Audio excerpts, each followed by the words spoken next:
Hello. Hello, everyone.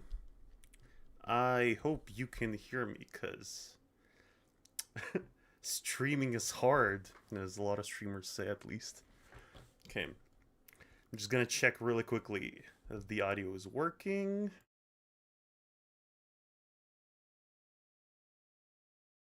Okay, it is working. Nice. What's up?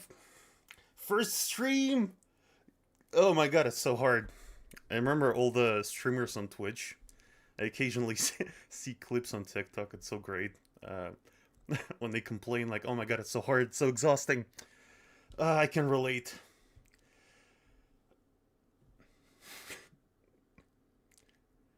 Mechs? No, I doubt it. I doubt it. Well, although, if they add mechs to Classroom of the Elite, I feel like it's gonna be great. It's finally gonna be like an actual reason to watch the anime. Like, imagine freaking Ayanokoji in the Evangelion. Uh, now that's peak. All right, so I don't know if any of you have actually seen the video that I wanted to watch. It's by my senpai, you can call it that, NoahBoahCoah.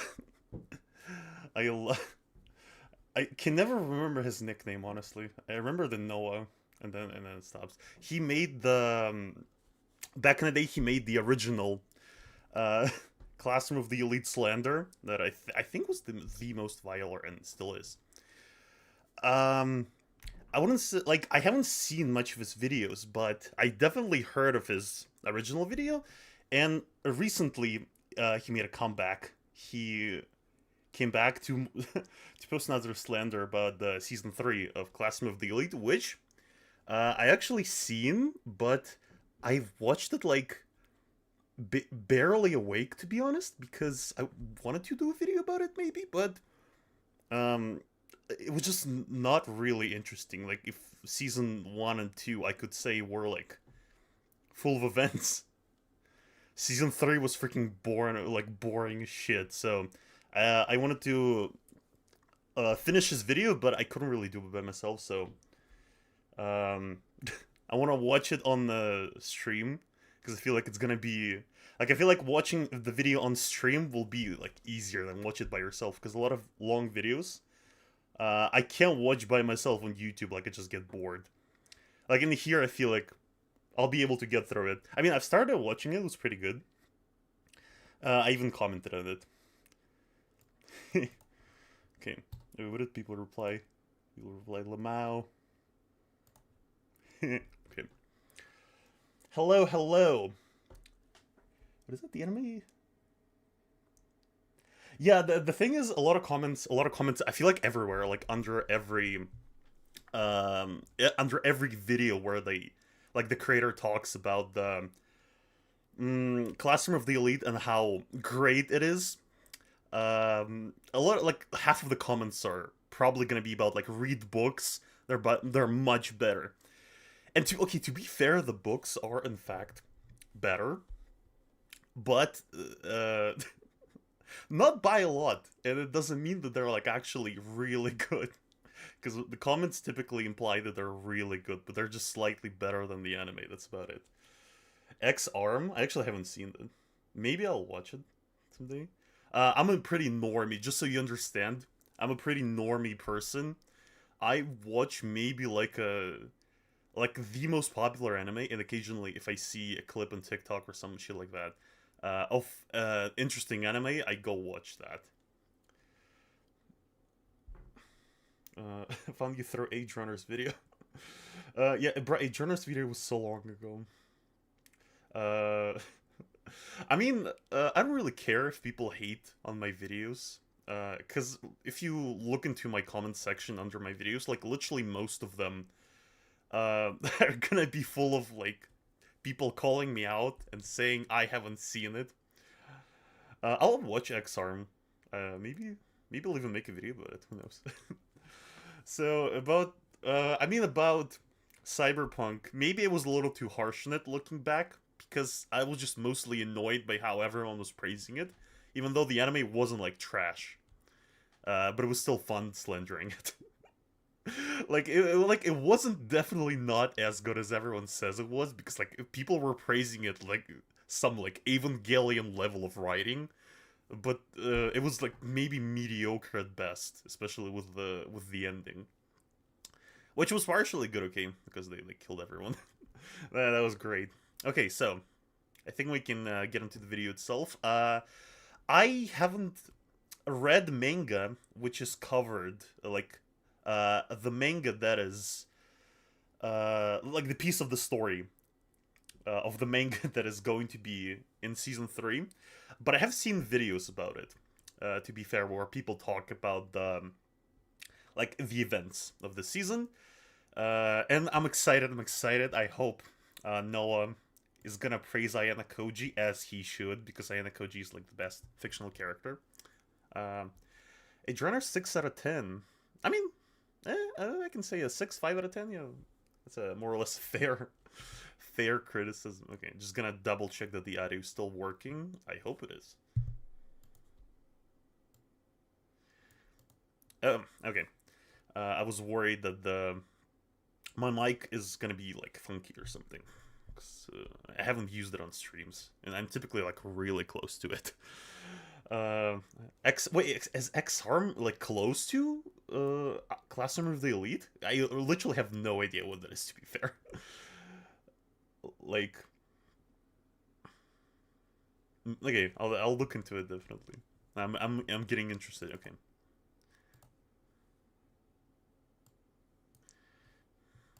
Oh wait, there. Tell me if it's gonna be loud or quiet.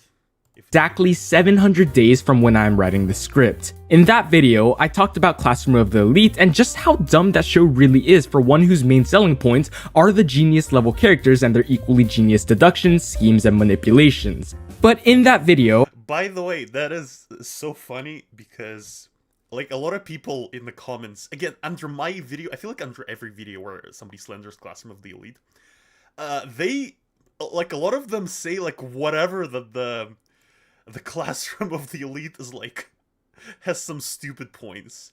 Like, it's okay, there's still plenty of interesting moments, right?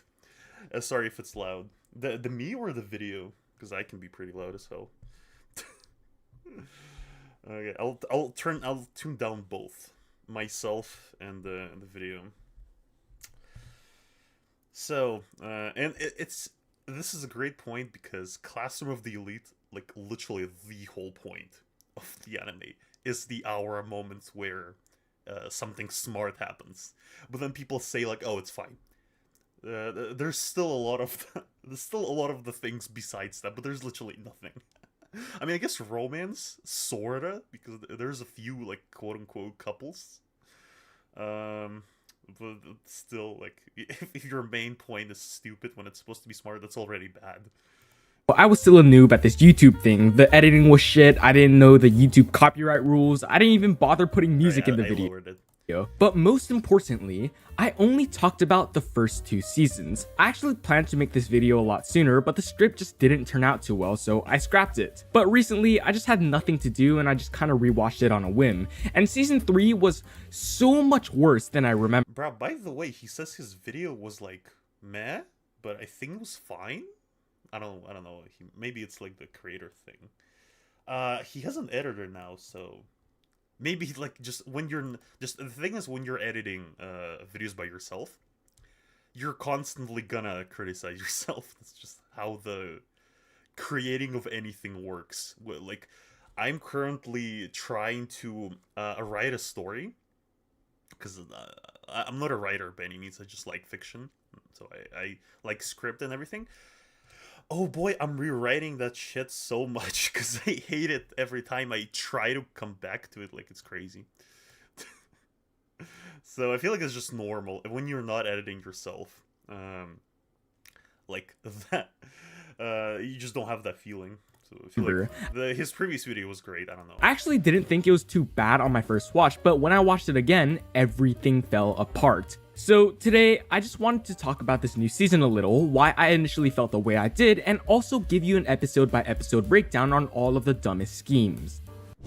Let's go on to roasting the show because I have a lot to say. Normally, when I take notes for a video, I only take around a page's worth and maybe 200 to 300 words. For this show, I took 3,000 words and 7 pages worth of just notes, but I think I'll just go in the order of the arcs. So we start the season with the training camp hosted by the Bruh, he wrote a script for that? I just came back from work and like my video about Ayanokoji, I recorded it barely awake after work. Like after a 10-hour shift. I was so surprised when that stuff blew up because when I was recording it I was like, bruh, that's like no better than any of my other videos, but surprisingly like a lot of people agreed. Bruh, welcome to the internet.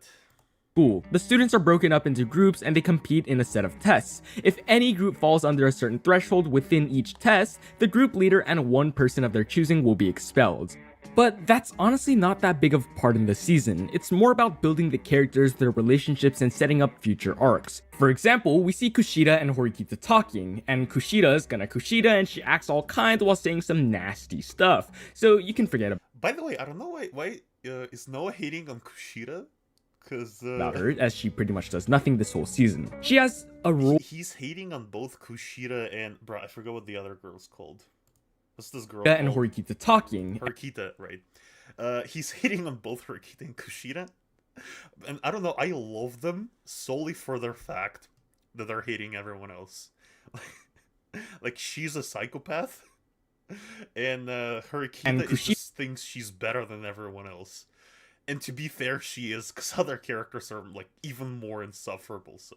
Kushida's gonna Kushida and she acts all kind while saying some nasty stuff. So you can forget about her, as she pretty much does nothing this whole season. She has a role in one other thing later, but it's so minor and it ends up amounting to nothing. The show also introduces the only slightly more important student council president Nagumo and establishes that— What do you mean slightly? That's the new big bad.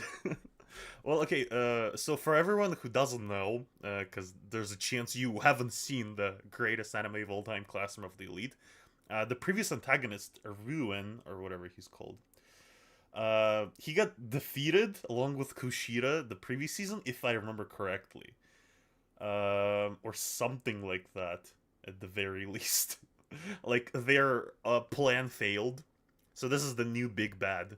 This is the new big bad who is, trying to become the council president, and I think his plan is that he's gonna make like school council permanent. So before there's like election and stuff, every once in a while, he wants to make it permanent, and that's bad. So that's the new main antagonist. He's a fuck. And the funniest part, by the way, Ayanokoji forgave Ruin, like the main villain who tortured people unironically in the anime, which I don't support, but damn, it was funny as hell. And Ayanokoji afterwards just forgave him. He forgave him, and I'm pretty sure later in the story, Ruin just double-crossed him again, and he became the main antagonist again because this guy sucks and freaking annoying as hell. In Napoleon by Ridley Scott. Bro, I haven't watched many movies recently, like live action. To be honest, most of the movies that got released this year were meh. I don't know. They were visually really good. I think I've seen clips of Napoleon by Ridley Scott. Wait, wait, since 2016. Okay, anyway. Right, anyway, movies that came out this year were meh. I watched Avatar recently, and this movie was gorgeous, but the plot was meh. The main villain is a baddie, though. That was great. Fucking asshole. He has some rivalry with the former President Horikita's brother and suggests to him that they should have a competition. Whoever's team scores higher overall in the test wins. Nothing on the line except for their pride, with a promise to not bring any other students in. First off, the whole test and nature of the competition is kinda off. Remember that this is a team competition with punishment to 2 people, so it's impossible to really involve no one else. Nah. The whole point. Okay, that's how it seems at least. But in Classroom of the Elite, it's kind of stupid, but that's the point. All the bets characters make They never say that they can just say whatever after they lose a bet, but it implied that every bet between characters, which they make frequently, is like 100% guaranteed. So they're whoever loses is gonna honor the bet. Uh, Also, from the school this time, the nature of the tests are also kinda whack. Sure, this school is a meritocracy and they expect students to excel in aspects other than academics as well, so things like running and public speaking make some sense, but why the fuck are we doing meditation training? Wait, I just realized what XRM is. Sorry, a bit off topic. I looked into chat and he's like, you should go watch X. Oh, I googled it. I realized what that is. I know what that anime is.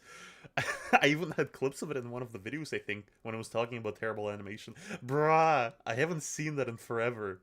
I definitely should make a video about this. This shit is hilarious, and I feel like not a lot of people acknowledge how bad it is. For context, X-Arm is the anime with the animation quality of like Ruby, I don't know, and the plot is like even worse than the animation. Bruh, thanks for reminding me, actually. Exactly are they training here? What is the point of something like Zen training? Are we trying to hit GM on Zen? But sure, it's a bit of nitpicking, I can look the other way. What I can't look away from is Aya and his efforts to try to not stand out. His whole deal was, one of the first things we learn about him is that he doesn't want to stand out and wants to live a normal life. This is so obviously not true, or they forget about this premise or something. All of his actions say otherwise. If he truly wanted this, he would stay down low, not do stuff like the public speaking test for his group, he wouldn't try to go out of his way to be kind to people, he also does a pretty shit job. He's not kind to people. That's the funniest part. They say that he's kind to people, but he's not. Like, Ayanokoji, like, all of his quote-unquote kind actions literally always backfire. He says he's gonna protect, the blonde girl, what's her name? I keep forgetting. The one who falls in love with him and who he threatens, basically, and makes her so that she got bullied. What's her name? His goal changed over time, yes, but primarily it's the same, not to stand out, until I think certain point in season 3, where he talks to the teacher, and or Kushida, or I don't remember. He talks to someone, if I remember correctly, and he says like, "Fine, I'm not gonna like hold back anymore," and it's supposed to be like a cool moment, because he's finally gonna use 100% of his brain. Okay, so because like yeah, he's a jerk. He's literally a jerk. He like has a calm face, and most of the time he like he does something shitty. Everybody just treats it as like, oh whatever, it's Ayanokoji. Yeah, come on. But like, so everyone acts like he's a cute guy, but no. Job at hiding that he's a super genius, as pretty much everyone he ever interacts with immediately figures this out. I've heard that the anime changes a lot. Yes, that's the funniest part too. Like, most of people he flexes to should either understand that he's smart or immediately understand that he's smart. But then they forget about it, so whatever. From the light novel, and one of the things I've heard that they changed is that they made Aya way more edgy. Correct me if I'm wrong, this is pure— What do you mean way more? What do you mean way more? There's no more to this graph. conjecture, but I feel like Aya wasn't supposed to be a super edgy character who cares about no one and wants to hide his genius. I'm guessing it was more close to him just wanting a generally normal life where he has friends, he has love, people generally like him, and that hiding his genius wasn't as big of a motivation. He doesn't care to hide his genius just for the sake of doing it, but because it doesn't really matter in the grand scheme of things, he just has no reason to always flaunt it or something to that effect. I don't know the exact details, but my point is that it— Okay, so somebody in chat says, I read till volume 8 and it's okay. So the thing is, I think I mentioned it in my last video, when you gonna read the books by yourself and not watch a video like this or mine, where we basically just select, like, I think the points me or Noah put in our videos, they are valid, But we're basically selecting the moments we think are the worst. When you're gonna be reading the book by yourself, you gotta have like some, like you're gonna imagine things. You're gonna be charmed by the story, maybe. As a result, like I was saying that in the last video, like you probably are not gonna think this book is terrible when you read it by yourself. Most of the time, upon reread, that's when you realize like all the shitty moments. Especially like, yeah, when the first couple books, they're not focusing on Ayanokoji being like shitty mastermind villain. He's basically just a clever-ish student who is okay with having friends, but like besides this monologue on the island he has where like, none of you are my friends, I never consider you ally. Like besides that, he's pretty like chill guy. And like as a result, if you're gonna read it by yourself, there's gonna be like, you're like may even enjoy it and you may think it's good. It's important to understand that by all means that doesn't make the book like perfect. Because the shitty moments are still there. You just either don't notice them or you forgive them because you're charmed by the story. Is very inconsistent in the anime. They tried to do something different and made it so that he always wants to hide his genius. Oh, and by the way, no, he just said that. He just said that I haven't read books. Maybe it's better in the books. No, it's well, I mean, it's like there's more context because we hear Ayanokoji thoughts and inner monologues, but basically no. Flaunt it or something to that effect. I don't know the exact details, but my point is that it is very inconsistent in the anime. They tried to do something different and made it so that he always wants to hide his genius, but forgets to change the parts of the original where he doesn't really care to hide it. The show seems to have changed the idea of his character, but none of the actions or plot points that build said character, making his actions and attitude not always match what they have set up. This was just my best guess, assuming that the light novel is actually good. If his goal— No. I'm sorry, but no, you guessed wrong. goal in the light novel was also to hide his genius and not stand out no matter what, and he still does the same actions he does. I'm sorry, but the light novel is just as bad here. I mean, this is a very big deal. This is the whole concept of his character not matching with his actions. Somebody said they like Ayanokoji more than Light Yagami. Wait, I mean... Okay, to be fair, Ayanokoji at least doesn't go around trying to destroy the world or something.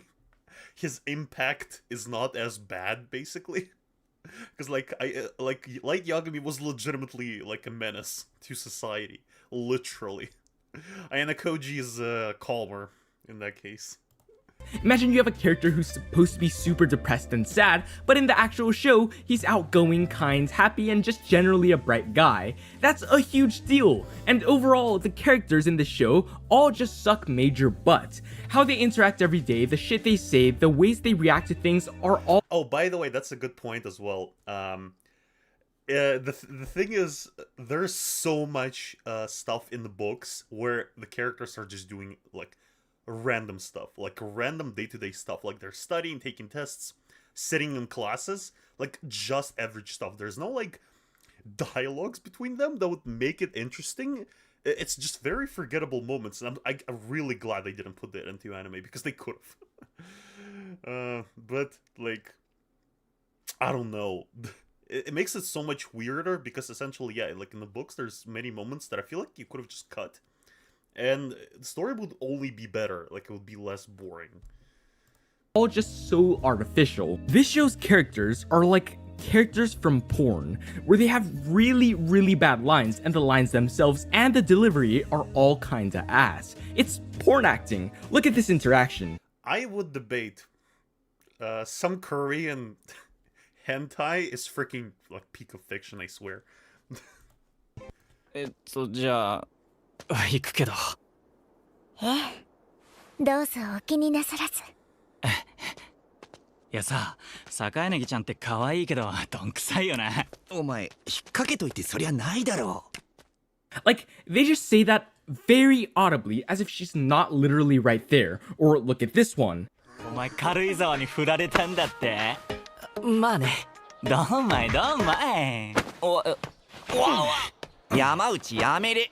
おい、イケメンが振られたんだぜ。慰めてやらねえとさ。悪いな。Or even this one. だって本当じゃねえなら聞いても平気じゃんか。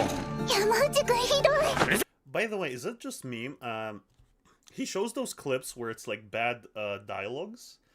But is it just me or just that's regular anime dialogues? Like a lot of anime is just that. It's not something that Classroom of the Elite. Like it's cringy, yeah, sure, but I feel like that's just most anime.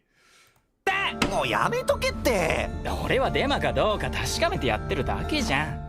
Like, this guy is so But this guy is just an idiot. Like I think entirely in the story, he's just like, he just wants girls, and I think that's it. Like, his dialogues are just terrible because he is supposed to be a cringy character. Now, you could debate why the author would insert a cringy-ass character, which is supposed to be cringy, but, like, I don't even... comically an asshole. None of the characters in the show have actual depth, and Like, yeah, he was made to be an asshole. That's the whole point of his character. I don't know if I can call it bad writing, technically, because it's the point. All the other characters treat him as such, and they all cringe at his, like, actions, so... they all just have one gimmick. Kushida's a bitch for no reason. Horikita's excuse me, the Kushida does have a reason. She is, there was a flashback in season 2. She's a self-centered, egotistical maniac. She wants attention, like, literally. There was a flashback where, she was literally friends with, everybody in her previous school, like, before the special school. Everybody told her secrets, and she was just talking to everyone, but at some point she realized just carrying everyone's secret is not enough attention. So she started posting it online. Like, no, there's a reason why she's, like, bitchy. I wouldn't say it's peak fiction, but there is a reason. Kushida's a bitch for no reason. Horikita's a stuck-up asshole. Horikita thinks she's above everyone. Her brother, her parents are, like, rich and successful, basically. Her brother is in Student's Council. Again, sorry that I'm stopping the video so much. I just like to discuss the little details in the writing. But yeah, there are reasons why they're acting the way they're acting is still annoying, but there are reasons. Aya is edgy, Ryuen is evil. They just feel Now, Ryuen is the worst. His writing is freaking mess. Because I think the reason why Ryuen is evil, quote unquote, he's just evil for the sake of being evil. But his master plan is freaking great. His master plan is that he wants everyone in his class to graduate. That's literally it. And even though he doesn't know, like, half of them, it's freaking... really badly in all aspects character. I will say though, one character that I think is a good one is Koenji. He's so blatantly a stuck-up douchebag, but the show seems to know this and they kinda play into this. So it actually ends up working. He's just that guy, I guess. So it really isn't that I hate asshole characters. He is that guy. He's the best. Also, I hate the fact that they somehow made it that Ayanokoji is stronger than him.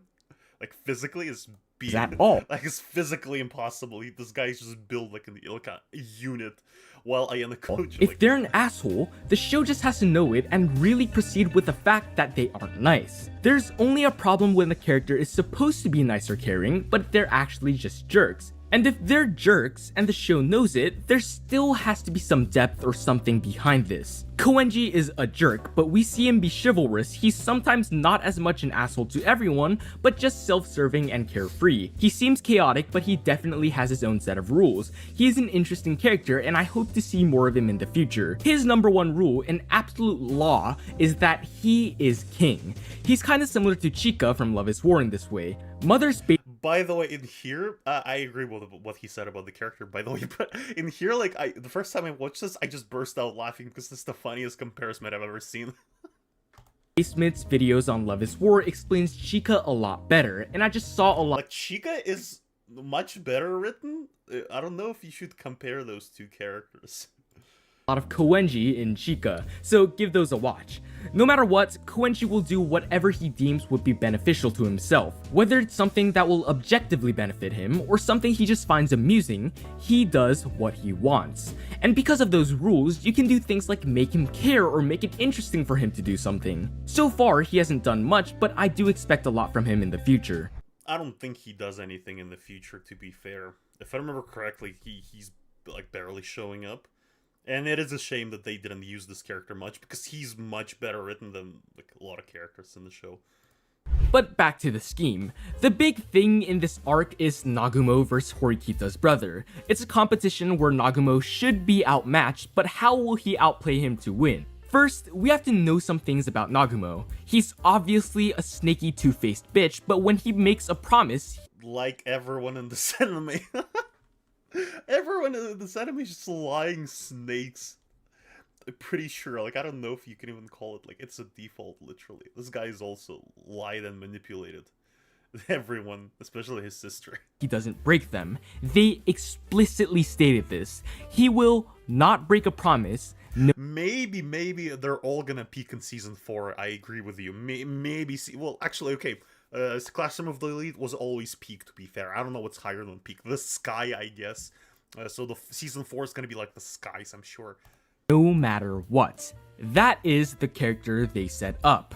Someone who's like a snake and very sleazy, but will not go against their promises. And Nagumo makes the promise to not bring a... I am #1 Code fan, I agree with you. I don't think there's anybody who loves this anime more than me.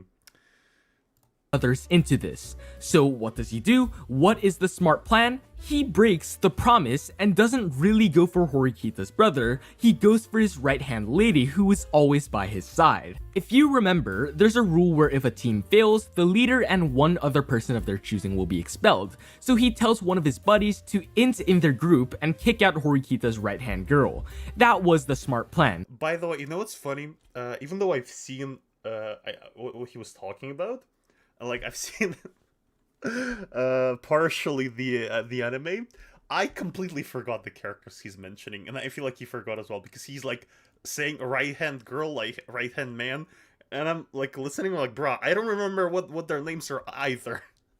Like, there's so many side characters in the season, I don't even know why, because, like, obviously we want to see our glorious King Ayanokoji, we don't need anyone else. Why is there so many characters we're focusing on?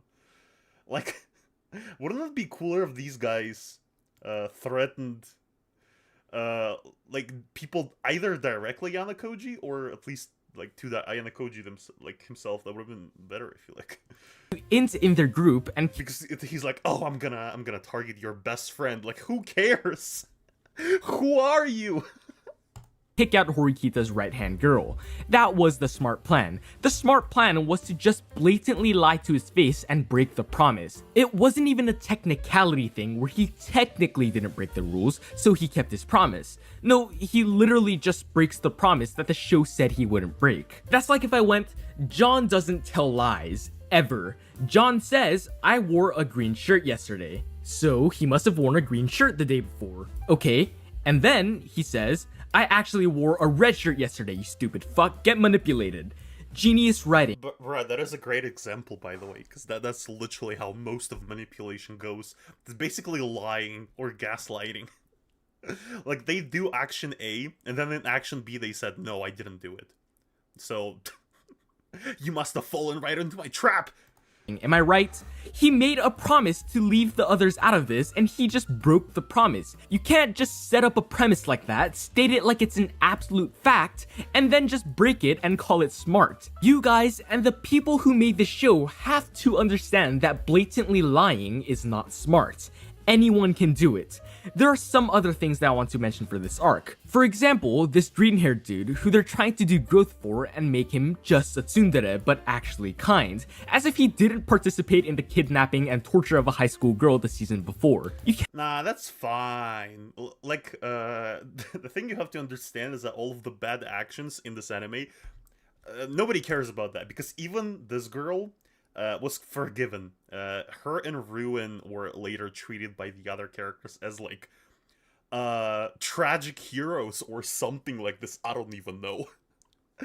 Because again, I remind they kidnapped and tortured a girl in below zero temperature while pouring water on her until Ayanokoji showed up, and that's all for the chance that she might know who the actual mastermind behind all of the plot twist is.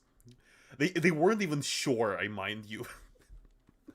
and everybody just treats it as like nothing happened. So as a result, like I accepted it, to be fair. Like they're fine apparently because the world treats it as such. Like nobody cares, so why would I care? As if he didn't participate in the kidnapping and torture of a high school girl the season before. You can't just completely disregard everything he's done before and call it growth. In fact, it's impossible to justify his actions. But the show treats it as not that big of a deal, which really says a lot about the people who make this and the people who they make this for. You might be thinking, what about the leader who threw on purpose? Kurosawa didn't forgive them, yes, but who cares? Like, I'm pretty sure she didn't forgive them, but there was never a scene where it paid off. Like, there was never a scene where anybody acknowledged her being mad at them. Because even Ayanokoji forgave them. And she is, like, she didn't tell him anything that, like, oh, why would you forgive them? Like, she didn't remind him of the stuff that they did. So, yeah, Classroom C is literally just, like, mafia, like, unironically. But, again, nobody cares. I have a theory that when the author was writing the story, he had this, like, idea in his head that there's, like, presumption. I don't even know how to call it. It's basically, like, whoever is the antagonist is always forgiven. Like, I feel like that's the rule of Classroom of the Elite. Whenever the new antagonist shows up, I mean, it was Rune for most of the story. And, like, he was forgiven. Most of the time when somebody does something, like, when somebody bullies... like characters. When somebody bullies Kurosawa, people around just forgive them because they're antagonists. Like, I have a theory that he wanted to build up tension that way, so that the main characters we follow were in like terrible situation which they have to figure out or something like that. But it does look stupid. I don't know why would you do that? Is she getting expelled? No, she's not, because you can buy anything with points in this. Oh, by the way, that's the funniest. I completely forgot. This girl is supposedly the same level of intelligence as Ayanokoji. I completely forgot about. She's also from the White Room. These two guys, expelled? No, I remind you, she's not, are like because the peak geniuses. They are the smartest guys ever, according to the story. The White Room is the top, or like, you know, there was like a Red Room in Avengers, where Natasha Romanoff was trained, where she became a peak assassin with peak physique, and like the smartest spy ever. They're from the White Room, where the government makes the smartest guys ever, basically. That's so funny because. Anything with this girl didn't even do anything smart within the story. I'm pretty sure, like, she just randomly showed up around season 3, and everybody's like, "No, she is from the White Room." What do you mean? Points in this world. I just think that's a bad narrative choice. Wait, is it? Maybe I'm mixing the white girl. Who's antagonist here? She is from the White Room. Maybe that's not her. The designs in this anime are really similar. To be fair, like half of the girls are blondes. Wait, am I confusing her with somebody? I feel like she is, no? That's her, right? It really just takes away a lot of the tension. If an important character is about to be... She has been mentioned, yes. But she didn't do anything. I think she was just, like, name-dropped, basically. Expelled, you already know that some bullshit is gonna happen where the characters just buy him back. It's the same deal with Dragon Balls. Deaths really don't mean much in that story because they can just resurrect people. And finally, Albert. Just Albert. It's the funniest stuff ever too. I love this character now. Just look at this dude. This guy is not real. He's running like a titan. He's just built different. He's Sigma. You don't get it. Don't hate on the goat. At least one of the. At least I remember him. His design sticks out. And of course, you can't forget, 最初から分かってたことだぜ。ファミリー。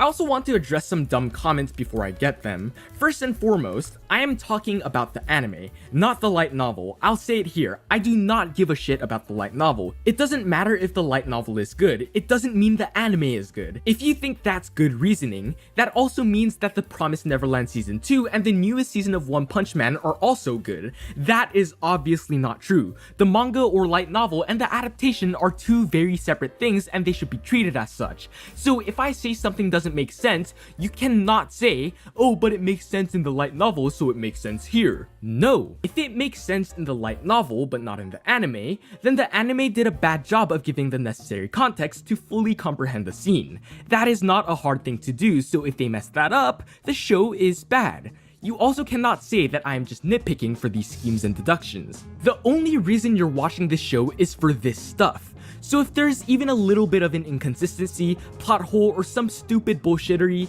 that is actually big and an important thing. That's like if you look at a science textbook or something and they get a fact wrong. They say that the nucleus is the powerhouse of the cell, or that 1 mole is 6.04 times 10 to the 24th or some shit.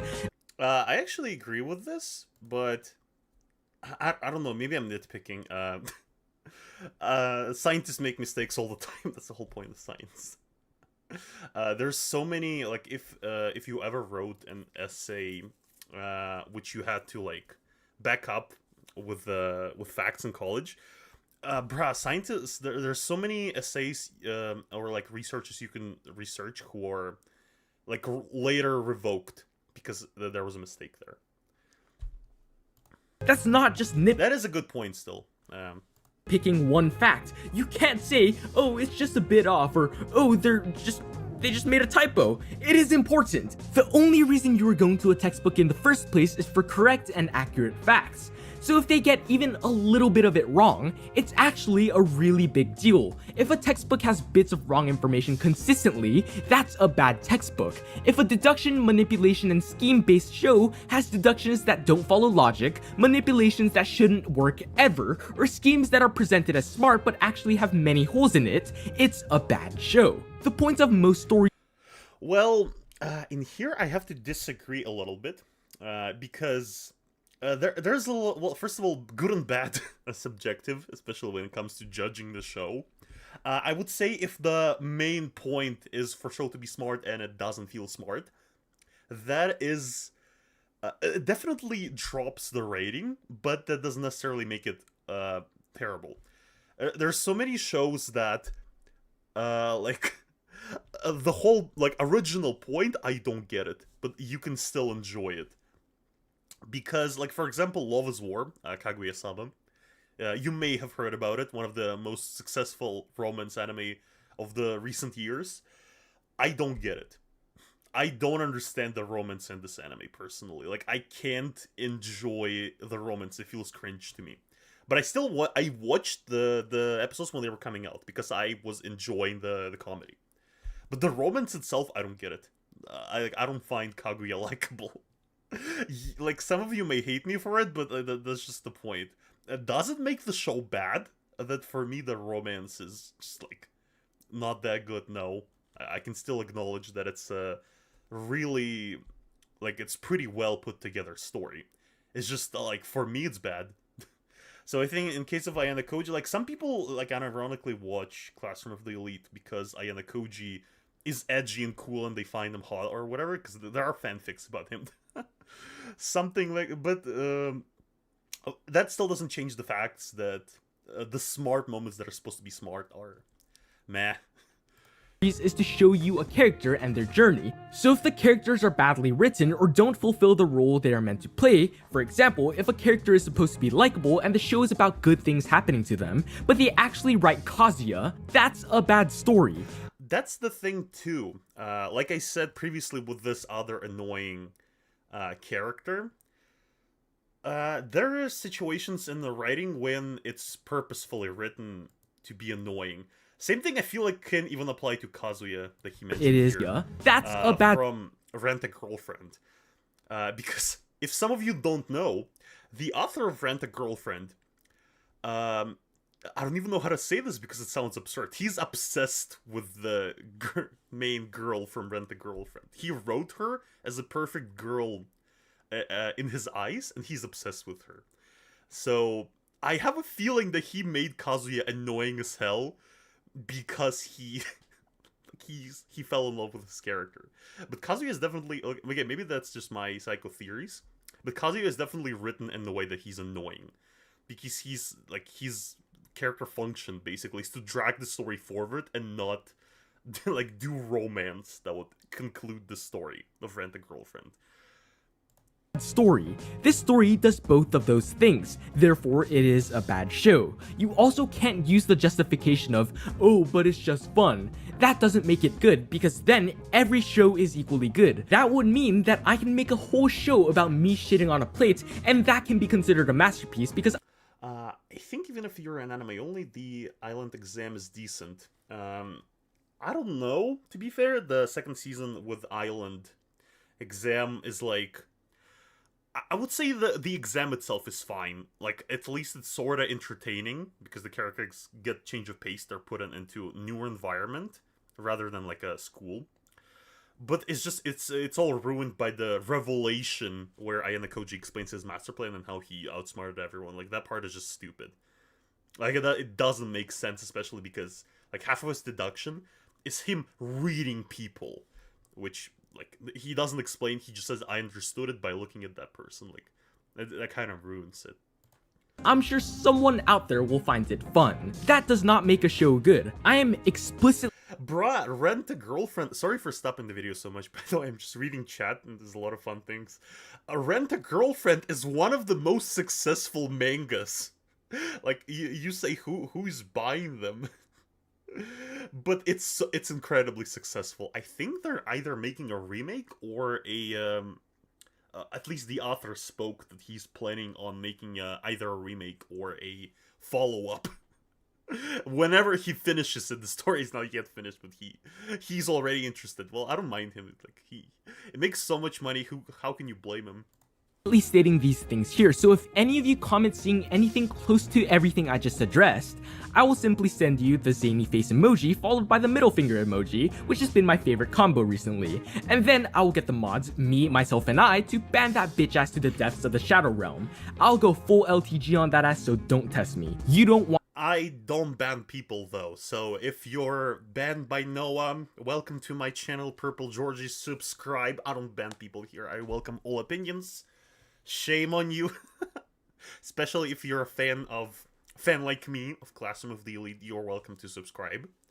I remind you, press the, I'm gonna show. My channel, press the subscribe button, it's great. Want to see a Sigma like me when I'm angry. Trust me. Okay, on to the next arc. This arc focuses itself on Ichinose, the foundation of Class B, and the rumors surrounding her. Another character you have to know is Sakayanagi, or Saka as I will call her. Saka is the— By the way, this scene with Ichinose in manga was freaking peak of fiction, because Ayanokoji, she got sick or something because she was stuck with Ayanokoji outside in the rain. Shame they didn't animate that. Because there was well, I mean, I don't. Why am I even trying to sugarcoat it? There were wet boobies. They should have just put it into anime. Like, come on. Foundation of Class B and the rumors surrounding her. Do I have to explain everything to you? Like, who's making anime here? Another character you have to know is Sakayanagi, or Saka as I will call her. Saka is the super genius of Class A and she doesn't like Aya. This arc starts with Saka explicitly stating that she will start her attack on Ichinose. Then she seduces Yamauchi. That stuff is funny, by the way. I love how she's like, so I don't like you, Ayanokoji. Anyway. Explicitly stating that she will start her attack on Ichinose. She will attack not Ayanokoji, but someone else. Like, that's what I was talking about, bruh. Isn't it the story about the main character? Why are we focusing on, like, why is other characters being attacked? Then she seduces Yamauchi, a rando from Aya's class. Then we learn of the rumors surrounding Ichinose. She was a criminal before. How spooky. Now we're trying to figure out who spread them. Now the obvious suspect is Saka, but that's way— By the way, I love how there are several plot points in the anime where the threat is literally somebody spreading rumors. It happens every time I'm reading it, and I'm like, bruh, do people dumbly believe rumors every time? Like, at least with the Sakura, where, what was her name? Bruh, I remember, I forgot. When Sakura's pictures got leaked, where, like, her photos of her being a VTuber got leaked. At least there were photos. But there's several plot points where it's like, bruh, somebody's spreading rumors, that's bad. Like, rumors being spread is, like, normal in our society, especially with internet. I mean, maybe that's part of Japanese society, maybe. Like, maybe I don't get it. But it just sounds, like, kind of absurd. Too obvious, right? The show even thinks so. 坂柳あるいは桂木か Wait, what was that? I kind of missed it while talking. Who spread them. Now, the obvious suspect is Sokka, but that's way too obvious, right? The show even thinks so.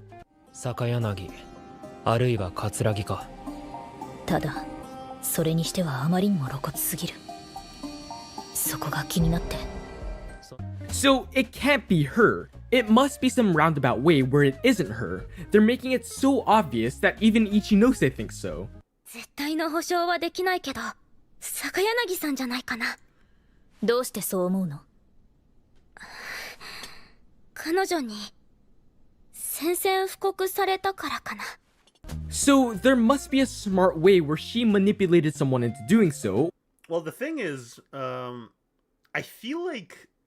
At least I feel like I don't know what author was implying by it, obviously.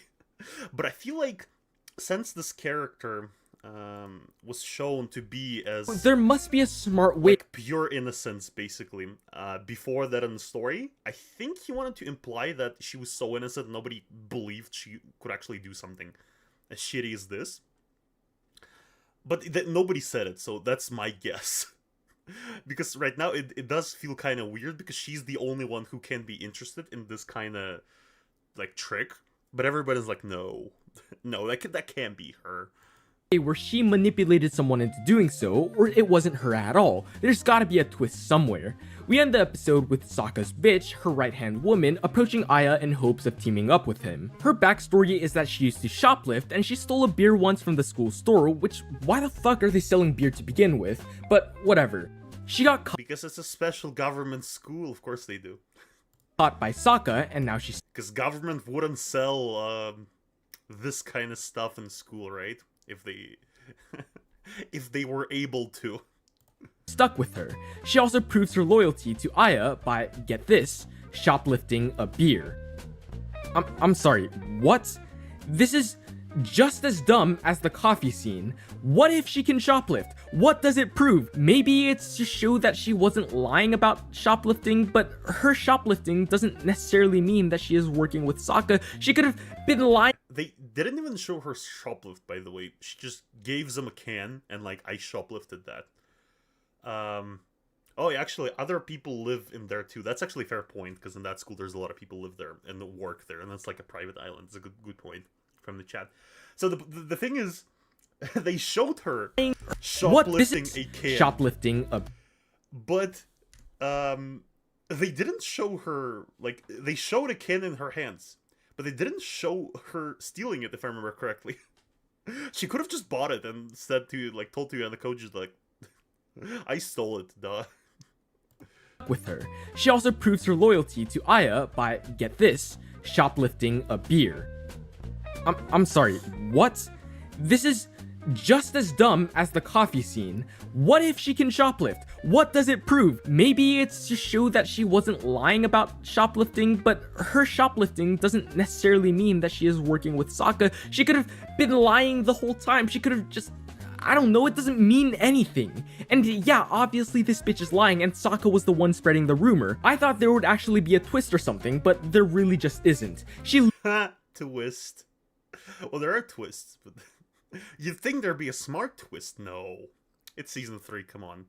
Come on, all hope of a smart twist are long gone by now. Literally just spreads the rumor. The people who made the show only have the brain capacity to write one twist. That one twist is that the lying bitch who's obvious... Code author is crazy. I'm genuinely disappointed that he wrote hentai. Come on. Hentai is like way better. At least there's like actual nudity. Unlike whatever that is. lying is lying. But the way Aya figures out that she is lying is just bruh, YouTube will ban me. beautiful. He says that she is disloyal and faking it because the expiration date on the beer she just stole was passed. Brother, what?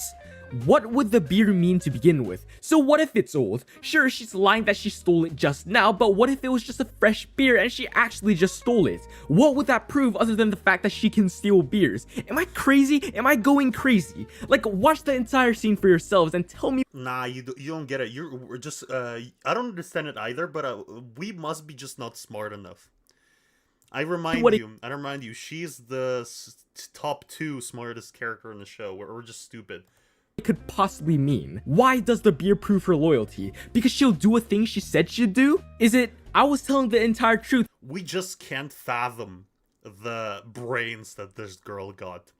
Like, we think it's smart. It's like with Sherlock Holmes and Moriarty. Like, they do something that seems stupid, but it's actually genius. We just don't get it. And will never lie because I was honest that I'm capable of stealing? Like, what is the rationale here? This seems worse than the other scene I talked about because that one seemed to make sense in the original at least. This one, assuming they take a similar premise, cannot make sense no matter what additional context is added, because a beer doesn't mean that she isn't lying. Also, we weren't shown that there was anything wrong with the beer. They're just bullshitting us. In a mystery or deduction type thing, all the clues should be given to the audience as well. Every clue should be there and accurate. The show should put those clues together into one coherent deduction with no jumps in logic, meaning that the deduction— Well, to be fair also, that's how it should be. That's the goal for any smart story with the deduction and detective stuff.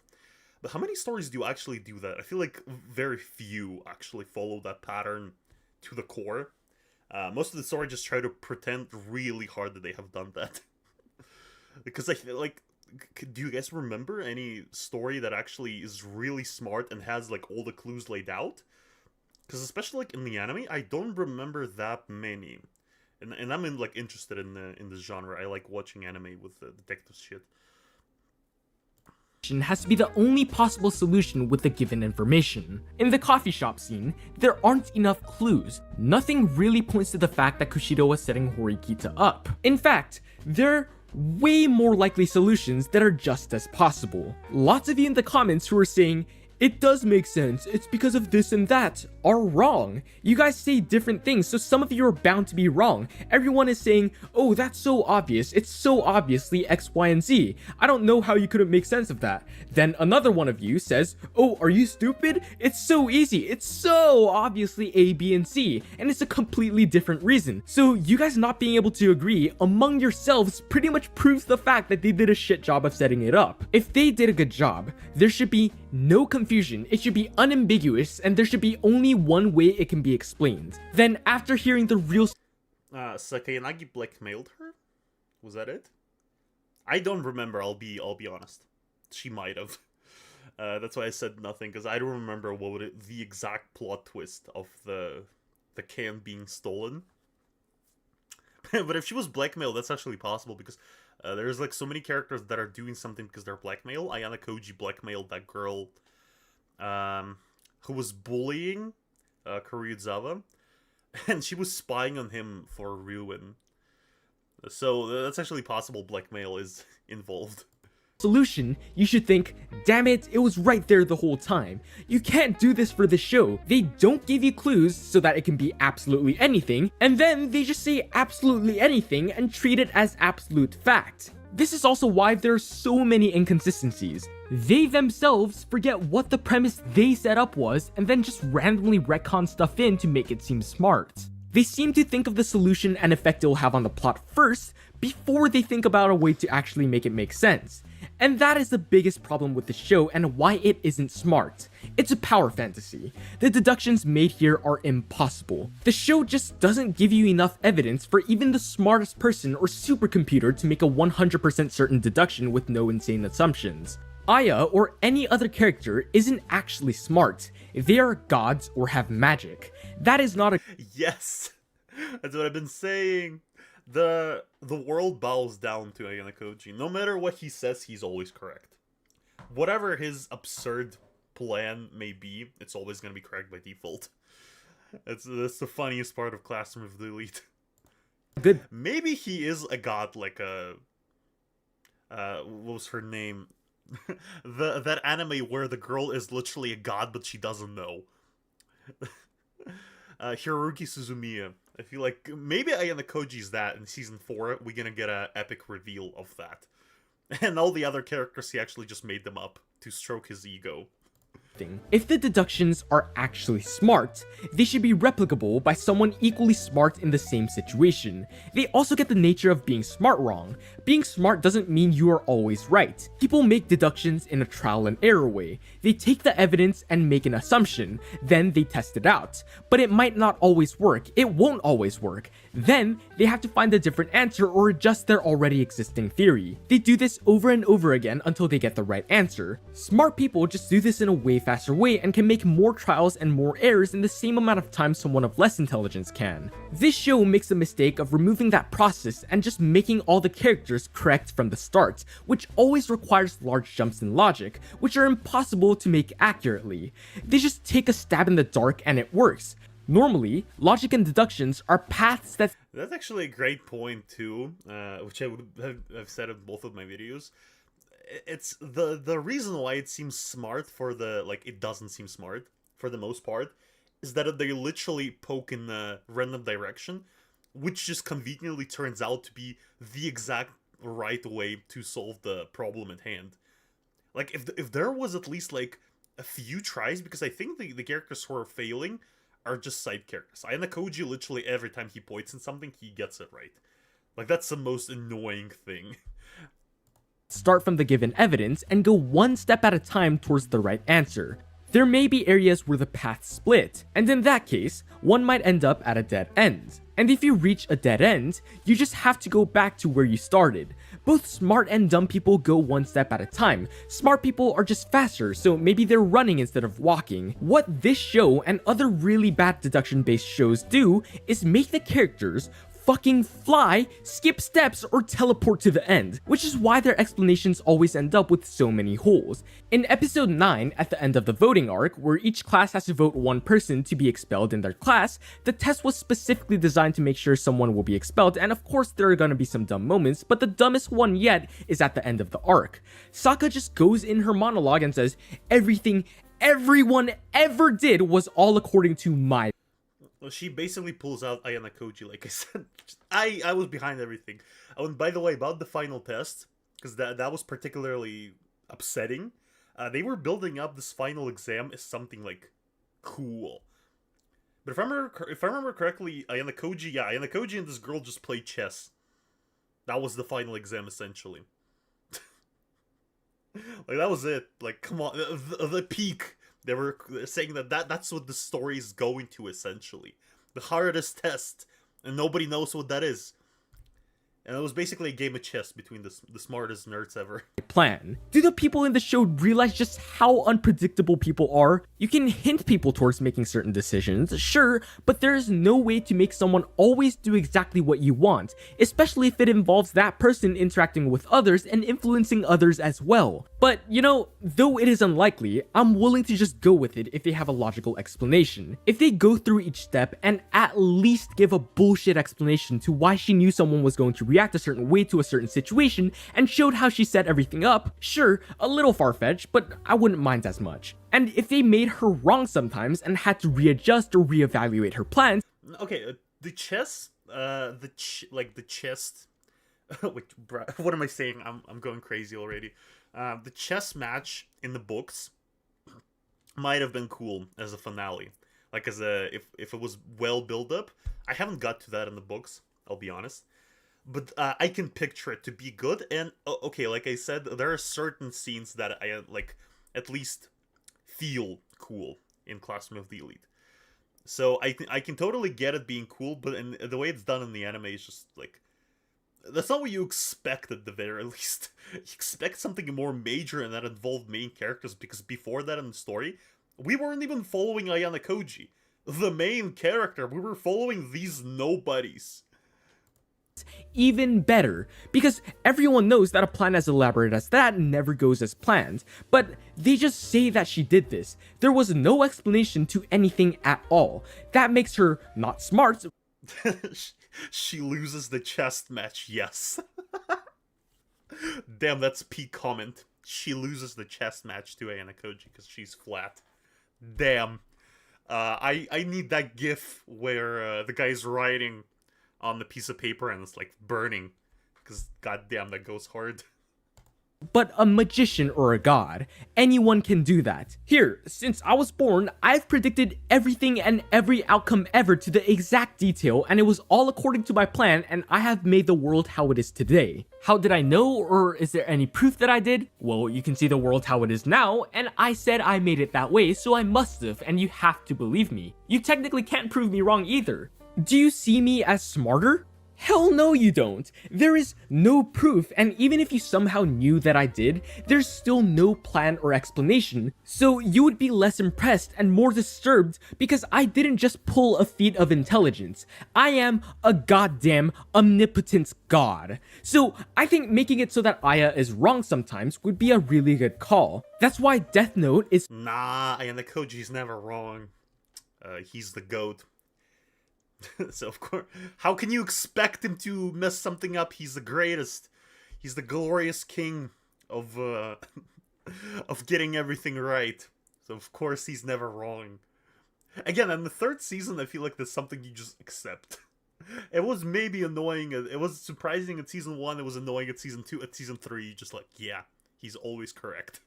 So much smarter. People say that Death Note characters are dumb because they are wrong sometimes, but that just cannot be further from the truth. To be fair, though, in Death Note, that plan where Light Yagami gave Death Note to some random guy, erased his memories, and everything's still like he just expected to catch him somehow. Even though he was like, he knew he was going to be trapped by the moment his memory gets erased. And somehow that worked. I would say that that amount of luck and plot convenience is something that Ayanokoji will never reach. Like, Ayanokoji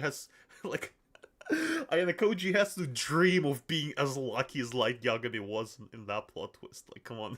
Characters are wrong so often, but they eventually inch closer and closer to the right answer. That is just how a smart person would go about that. That's also how science and math works. People are constantly looking to disprove theories. They would make a hypothesis, they would likely be— Damn. People are constantly looking to disprove theories. They would make a— Damn. Bruh, Misa is the great— How can Light fumble the bag like that? Come on. Look at this woman. hypothesis. She loved him back too, remember that? She was ready to freaking jump over a window for him. And Light was like, nah, whatever. They would likely be wrong. They would try many different ideas and fail many times, but over time they would— Light decided to aura farm instead of freaking— there was like 2 girls that loved them wholeheartedly, and he decided to aura farm instead. And how can you blame Ayanokoji if that guy did that? Close in on an answer, not just start at the answer. Also, in my other video, people— Wait, Light fell for her seduction in manga? Really? I need to check manga of the Death Note. I've never read it, actually. I've watched Death Note several times, but I never read it. seem to be confused on how Death Note is smart when Light makes mistakes. His mistakes are actually very well written. He is a very, very smart guy, but he wants the world to know that. He is proud and has a big ego. His hubris, his #1 flaw, makes him want to constantly one-up L and take unnecessary risks to make his name and his cause realized by the world. That has nothing to do with intellect or deductions, that is just character writing. I actually wrote most of this before watching this video, but now that I've seen it, I also want to mention the Closer Looks video on smart characters and how Hollywood gets it wrong a lot of times. As always— And I actually want to mention purplegeorgy, the greatest anime channel of all time. Subscribe, hit that subscribe button. really good video from him. I wish to be like him someday. I use a lot of his videos to help me with mine, so go give him a shot. He mentions— Damn, I wish I was as good as purplegeorgy. That guy is freaking smart as hell, as you can tell by all the sloppy stuff he posts. This exact problem where the characters are gods, as well as another one. The characters being manipulated are often just dumb. The characters being manipulated being idiots doesn't make the character doing the manipulating smart. If Aya tells a lie and someone blindly believes it, that is not Aya being smart, that's just the person being manipulated being dumb. And Classroom of the Elite does that. Always. The other thing that he mentioned was how the smart person is actually an idiot. Sokka is not just not smart, she is actively an idiot. Tell me, what is so smart about her plans? Spread rumors and— Well, okay, to be fair, she is smart.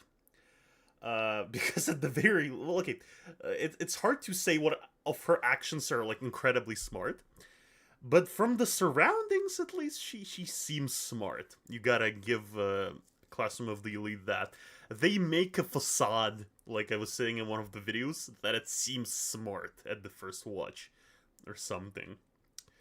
That's the point. Only if you like look into details, you're like, wait a minute. She just blackmails a girl and she does what he does. Like, damn, that's crazy. That's the smartest plan ever. Make it too obviously that it was her and her goons. See, one of Sokka's goons is the only person to see Aya and Karuizawa's secret meeting. So why would she have yellow hair spread that rumor about them meeting if he knows he's the only one that saw it? It's a smart scheme just to spread rumors that are easily traceable back to you. Like, this was a terribly thought out plan. And oh yes, right. I need to defend Ayanokoji. Oh, sorry, I can't defend Ayanokoji in that video because freaking Ayanokoji doesn't show up this season. We're talking about other characters, like, it's been half a video, Ayanokoji has done shit. So, like, Ayanokoji is great, I can defend him all I want, but freaking he doesn't show up in this season.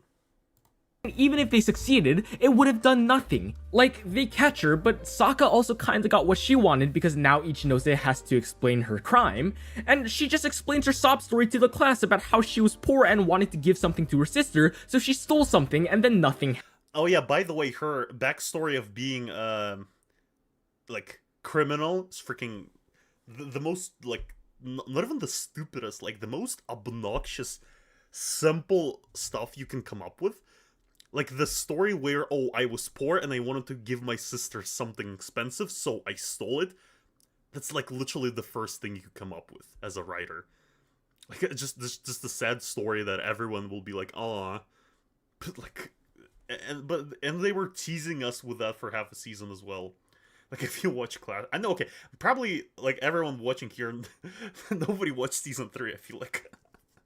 But I did, and I thought at least maybe there's gonna be a cool plot twist, because there were a few interesting backstories where, especially, like, in the books, where, the characters, like, legitimately were insane in their backstories, so... Happens. Her goal was to spread the rumors so that everyone hates her so much that she will get expelled. Brother, she stole a $200 hairpin. It's not like she robbed someone at gunpoint or bullied someone or killed someone or is an animal abuser or raped someone. It's just not that crazy. Is it good? No, but it's also not insane enough to make everyone hate her. So that was a fuck all arc. People also generally wouldn't care what you were like or what mistakes you have made like 3 years ago. I'll say it, I've stolen before. My no, okay, I don't care, but actually people care, surprisingly. A lot of people freaking will dig your dirty, like, crimes of the past. Like, if you go on Twitter especially, people are ready to nitpick shit you did like 7 years ago and still accuse you of that. I would say arguably they shouldn't care, because, like, people change over time, spoiler, especially if it's been, like, a long period of time. But people actually care. So, in here, people caring, I mean, it's stupid that it's a rumor, and as a result, everyone believed the rumor. That's stupid. But if there were, like, facts that she stole, I feel like people actually would care. Teacher in first grade had this huge paperclip, like, it was comically huge, and I don't know why, but I wanted it really, really badly. Wait, did he just confess a crime? Okay, damn, I'm calling 911, hang on. And I stole it. He's stuck. I got confession on video, police. I've got the... Okay, I'm just kidding. I'm for the context. I'm joking. I would never actually do that. That's stupid. Any of you guys care? Do any of you think less of me or even differently of me? Like, what was Sokka's goal? She must have known this if she was human. The character. You know what's funny? I'm watching this, and I'm so like season 3 of Classroom of the Elite is so not interesting. I really want to go and play Detroit Become Human, because I never played it myself. Maybe I should do a stream where I play Detroit Become Human, because I never actually played it myself. I only watched like one playthrough. And even human writing is just as dumb as the scheme. And because Sokka was made so unbelievably stupid, there is no tension. There is no way Aya loses. I'll say it again. There is no... Why is he calling Ayanokoji Aya, by the way? That's not his name. Right? Wait, hang on. His name is like Kujikata or something. And Ayanokoji is his last name. What's Ayanokoji's name? Kiyakata Ayanokoji. Who is this Aya you're talking about, bro? No tension. That is the whole point of a story. Nah, Detroit is like great. It's a great game. I would say the world building. The only thing I can nitpick really is the world building.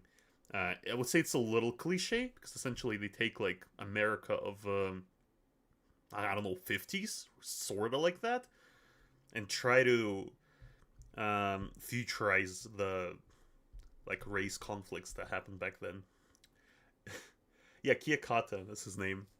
But Detroit, like in case of decisions, storytelling, characters, it's all great. Rising and falling tension. You learned this in like first grade. The story makes a huge mistake in making it so that Aya can never struggle. He is not allowed. The thing is, he calls him not even like Ayano or like Aya, like Aya. I don't know. This feels weird. It feels like a girl name. Am I wrong? To try his hardest because that would make him somehow seem not smart. Like, what are we doing here? From just the concept itself, this story just fails miserably. Finally, Aya goes on about his edgy monologue and says some shit like, all according to plan, Ichinose was broken and I just shattered her, and I've manipulated her, ha ha ha ha ha. So, that is actually what he does, by the way. Like, he was like mocking Aya, but that's literally what he does. There's like, how many girls are there already which he emotionally tormented? Sakura, the blonde girl. Like, that's just literally what Ayanokoji does. The smart scheme was him knowing that random info about her crime and her state of mind for an unexplained reason. He goes to her and says fuck all, and she magically does exactly what he wanted her to. Like, what? He almost just gives her generally fine advice. He tells her, you can't run away from it, face it on your own, and then says that he shattered her broken heart. What did you even do? You see, he isn't smart. The people around him are just so painfully gullible and genuinely dumb. It would also be painfully dumb for you to not— Blonde girl, yeah, that's her name. Bro, I keep forgetting her name all the— I talk about her, like, a lot, but I keep forgetting her name. What's the blonde girl's name? Freaking... The only Classroom of the Elite character I remember constantly is Ayanokoji and Chibashira, the teacher. Because I actually like those two characters. Like, Ayanokoji is fun to make fun of. Chibashira is my favorite teacher because, well, she's hot, duh. Kuruzawa, yes, that's her name. But the teacher freaking hates Ayanokoji and try to get him expelled, like the best Classroom of the Elite character. And she's freaking annoyed of all of her students because she's constantly withholding info from them. Like the best Classroom of the Elite character, prove me wrong. Subscribe.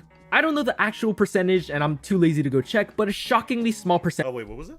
Subscribe. Well, even do. You see, he isn't smart. The people around him are just so painfully gullible and genuinely dumb. It would also be painfully dumb for you to not sub— That is true. Both of those points I agree with. Ayanokoji is just, he seems smarter because everyone around him is just dumb as hell and gullible and just either forget all of his deeds or whatnot. And yes, subscribe. I agree with that as well. subscribe. I don't know the actual percentage and I'm too lazy to go check, but a shockingly small percentage of you guys are actually subbed. So let's get that number up because you all know it's bigger number, better person. And also, your boy really needs a new motherboard because his old one broke. So help me out and make me rich so I can take over the world one day. Bruh, that's a horrible timing to buy PC parts. Have you guys seen what PC parts cost right now? Jesus Christ. I'm so glad I bought 5070 graphics card. Like, what was it, like half a year ago by now? And for it, I upgraded my entire PC. Bruh, that was right on time because that's exactly around time where all of the PC parts started growing because of the freaking AI technology. Because for AI, they need motherboards. For AI, they need the RAM. And for RAM usage, they need motherboards. And everything just freaking collapsed. Motherboards and RAM are crazy expensive right now. That's insane. And here is an example of the smart character being not smart. Horikita does this a lot. Look here, there's the voting arc and they have to vote someone out.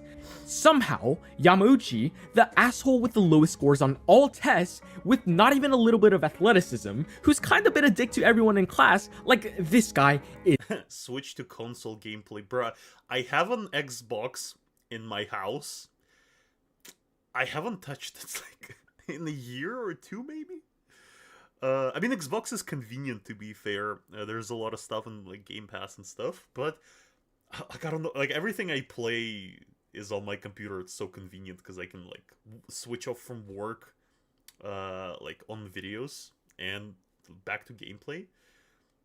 Plus, I don't know, the consoles have the weirdest I don't even know how to explain it. It feels weird to play certain games. The aim assist kind of feels weird because I tried playing Just Cause, and I think it was Just Cause, I don't remember which part, on Xbox. And it felt weird. Same thing with Overwatch. I used to play like Overwatch a lot, and I tried to play it on Xbox. And it feels weird. Like, I don't know how to explain it properly, but it feels different from the PC. I'm not gonna say it's bad, it's just like, I can't get used to it. Is an asshole. Like, just look at this shot of him. そういや佐藤が小野寺と遊んでるところ見ないよな。それは最悪。 By the way, I'm trying to recall. 見ないよな。 Is that the anybody remembers who the there is a few people here who argued about reading the novels. Is that the girl who was confessing love to Ayanokoji in that one scene? I'm trying to remember who that is. I think there was this one scene where she met with Ayanokoji and later tried to convince, wanted to admit him that she loves him, and then Sakura was like jealous. Is that her? Because I genuinely don't remember who that is, and I feel like that's her. それは最悪ね。せっかくクラスがまとまってきたっていうのに。Bro, look at this lack of care in Ayanokoji's eyes. Yeah, that's her. Yeah, Sato. That's her name. Bruh, Sato was actually, like, she seemed interesting when she was introduced. Because her and Ayanokoji seemed like a good pair. I don't know how to explain it. Because freaking Karuizawa is literally a victim. Like, her and Ayanokoji, like, Sato and Ayanokoji at least, like, feel like a good pairing.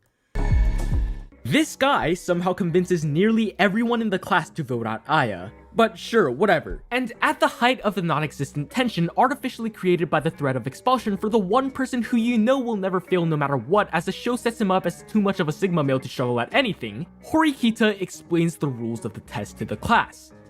Yup, she explains the test, what they have been doing for the past 4 days, to the class. She says, if we have to expel someone, we should expel the guy with the lowest Finally an interesting plot point, which I can talk about a lot. So, if I remember correctly, all the tests are supposed to be, like, complicated on purpose. Like, so in here, her explaining the test is supposed to be, like, a plot twist or some sort, because nobody knows how most of the exams, like, nobody knows exactly what the purpose of most of the exams is. If you watch Classroom of the Elite, you can notice that.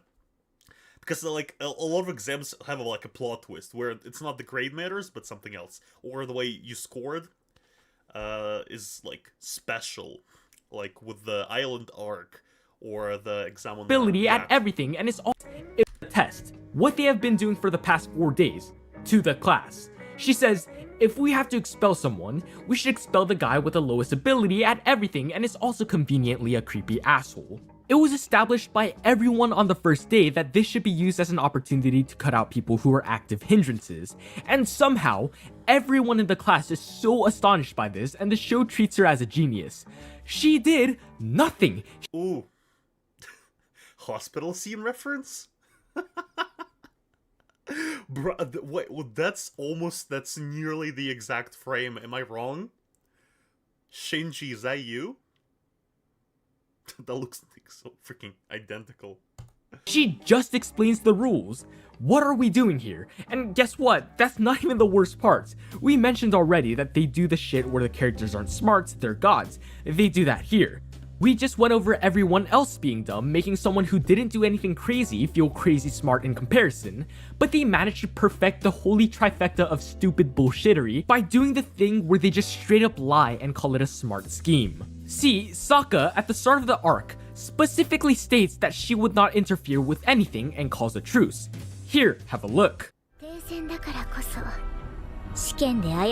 Harakita is too innocent for that? I doubt, bruh. I doubt that she's that innocent. I don't know. I don't know by judging by that scene over here. We mentioned already that they do the shit where the YouTube characters is aren't gonna smart, ban they're me. gods. I'm realizing YouTube. That's she's wearing just see-through clothes. It's fine. They do that here. We just went over everyone else being dumb, making someone who didn't do anything crazy feel crazy smart in comparison, but they managed to perfect the holy trifecta of stupid bullshittery by doing the thing where they just straight up lie and call it a smart scheme. See, Sokka, at the start of the arc, yeah, that is a good point too, that they lie and just make it seem... Well, I don't know, I feel like it's repetitive to say at this point. Because just, like I said, whatever... The character who needs to be smart, typically it's Ayanokoji, says something and it's correct. Always. And then, like I said, there's also a rule, unspoken rule of Classroom of the Elite, is that the antagonist is always, correct as well, because he needs to be a threat to the main characters. So as a result, it's an ongoing fight where nobody wins. Ayanokoji is always correct and the antagonist is always correct. And then in the end, antagonist is wrong because, well, the season is over. Something like that. Specifically states that she would not interfere with anything and calls a truce. Here, have a look.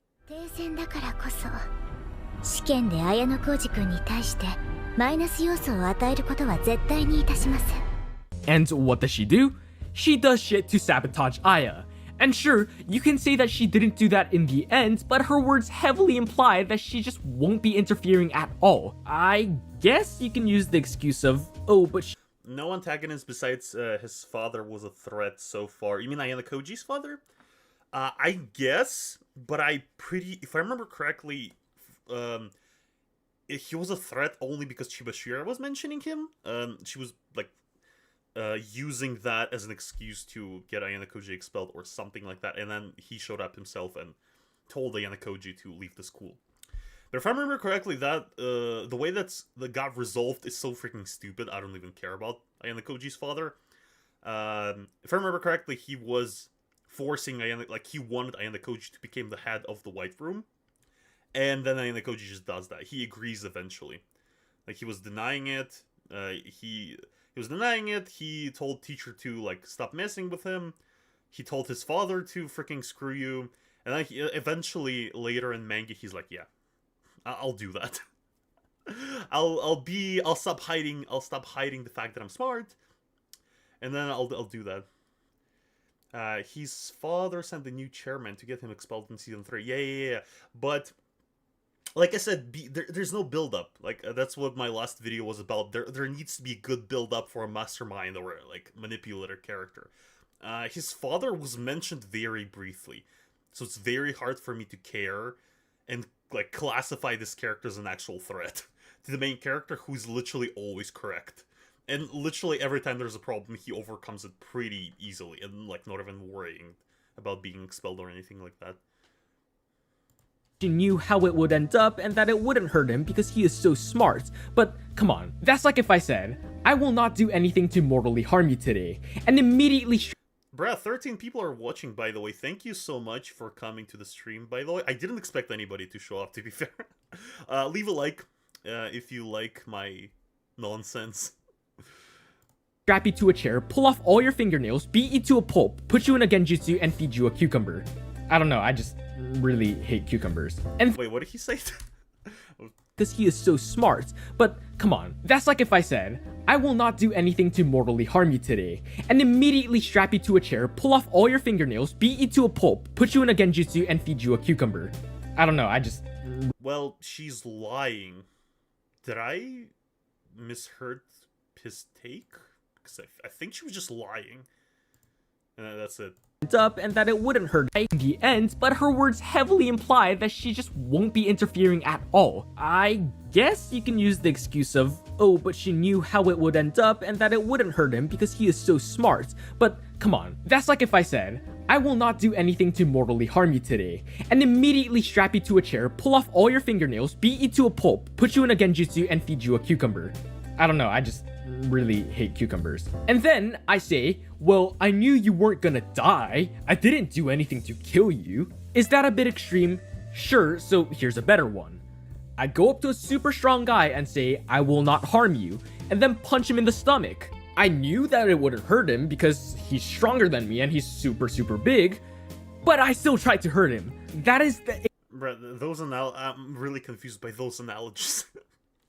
Is there anyone else? Anyone else feeling? Maybe it's because I'm... How long am I streaming? 1.5 hours. Maybe I'm just like confused by the plot of Classroom of the Elite, but... exact nature of what she did. She sabotaged him, regardless of whether or not she knew he was going to be able to get out of it because he or someone on his team had to take action to prevent it. The whole reason for this truce was so that they can both focus on their own groups, but she made it so that he has to worry about something else too. That makes it so that she did indeed sabotage him. She just straight up lied. Well, she's an antagonist, so obviously she lied. Like, isn't it the whole point? Like, she's a manipulator-ish? And so she just lied to Ayanokoji to mislead him. Am I missing something? Like, that part is not that deep, I feel like. Again, something else I want to mention in this arc was Nagumo and Ichinose. See, Class B is so friendly with each other and they all love each other so much, so Ichinose wants to find a way to not expel anyone at all. And of course, you can buy not being expelled, but oh no, she doesn't have enough money, so she goes to Nagumo to provide her with funds and he goes, 俺と付き合え、ほなみ。それが条件だ。簡単だろ。 Damn. It's not like there was already like several characters who fake dated someone. Now that plot, like, I don't know, is that just me? That plot twist compared to all the other shit antagonists did and other characters did is just freaking nonsensical. Bruh, even Kuroizawa dated a guy before she met Ayanokoji on the boat. She dated a guy who didn't actually loved her. So it was like fake dating. So who cares? Just date him and dump him later eventually.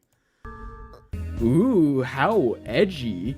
And they use that as a point of tension. How hard is it for her to scam his ass? Like, what is he gonna do? Tell on her to the school saying, I was going to buy her with money, but she took the money and didn't become my girlfriend. Or she could even just date him, take the money, and then dump his ass.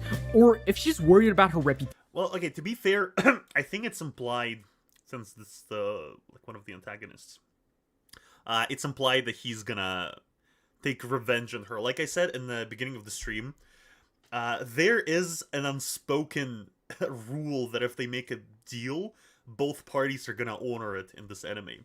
More or less, unless you're like one of the main villains or something, if you're gonna lie.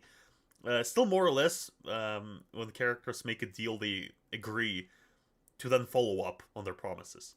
So I think in here it's implied that if she dumps his ass after agreeing to date him, it's gonna, like, he's gonna try and execute some kind of revenge, which I guess he can clearly do. Since the antagonists in here freaking go as far as kidnapping and torturing, and as we learned by actions of Ruin. Or something, she can even just tell her class that this was the condition and that she doesn't actually like him at all. She's already explained a situation where she has done something kinda bad before and the class understood. Why not this one? Something else was this. Ooh, here's the guy you're talking about, chat. 理事長代理は相当な方向音痴のようですね。監視カメラで私たちを見つけ、探りに来たのかと思いました。At the end of the arc, there's a new school's head and he has it out for Aya. Sure, whatever, I don't really care. More importantly, by the way, bro, I love Siri. People say Freeren is hot, but goddamn Siri is so much better. Siri better than Freeren, hot take. Do you recognize this staircase? Yup, it's the same one from Season 1, Episode 6 at 5:55 where Pseudo supposedly jumped 3 guys. Do you remember what that whole scheme was? Pseudo...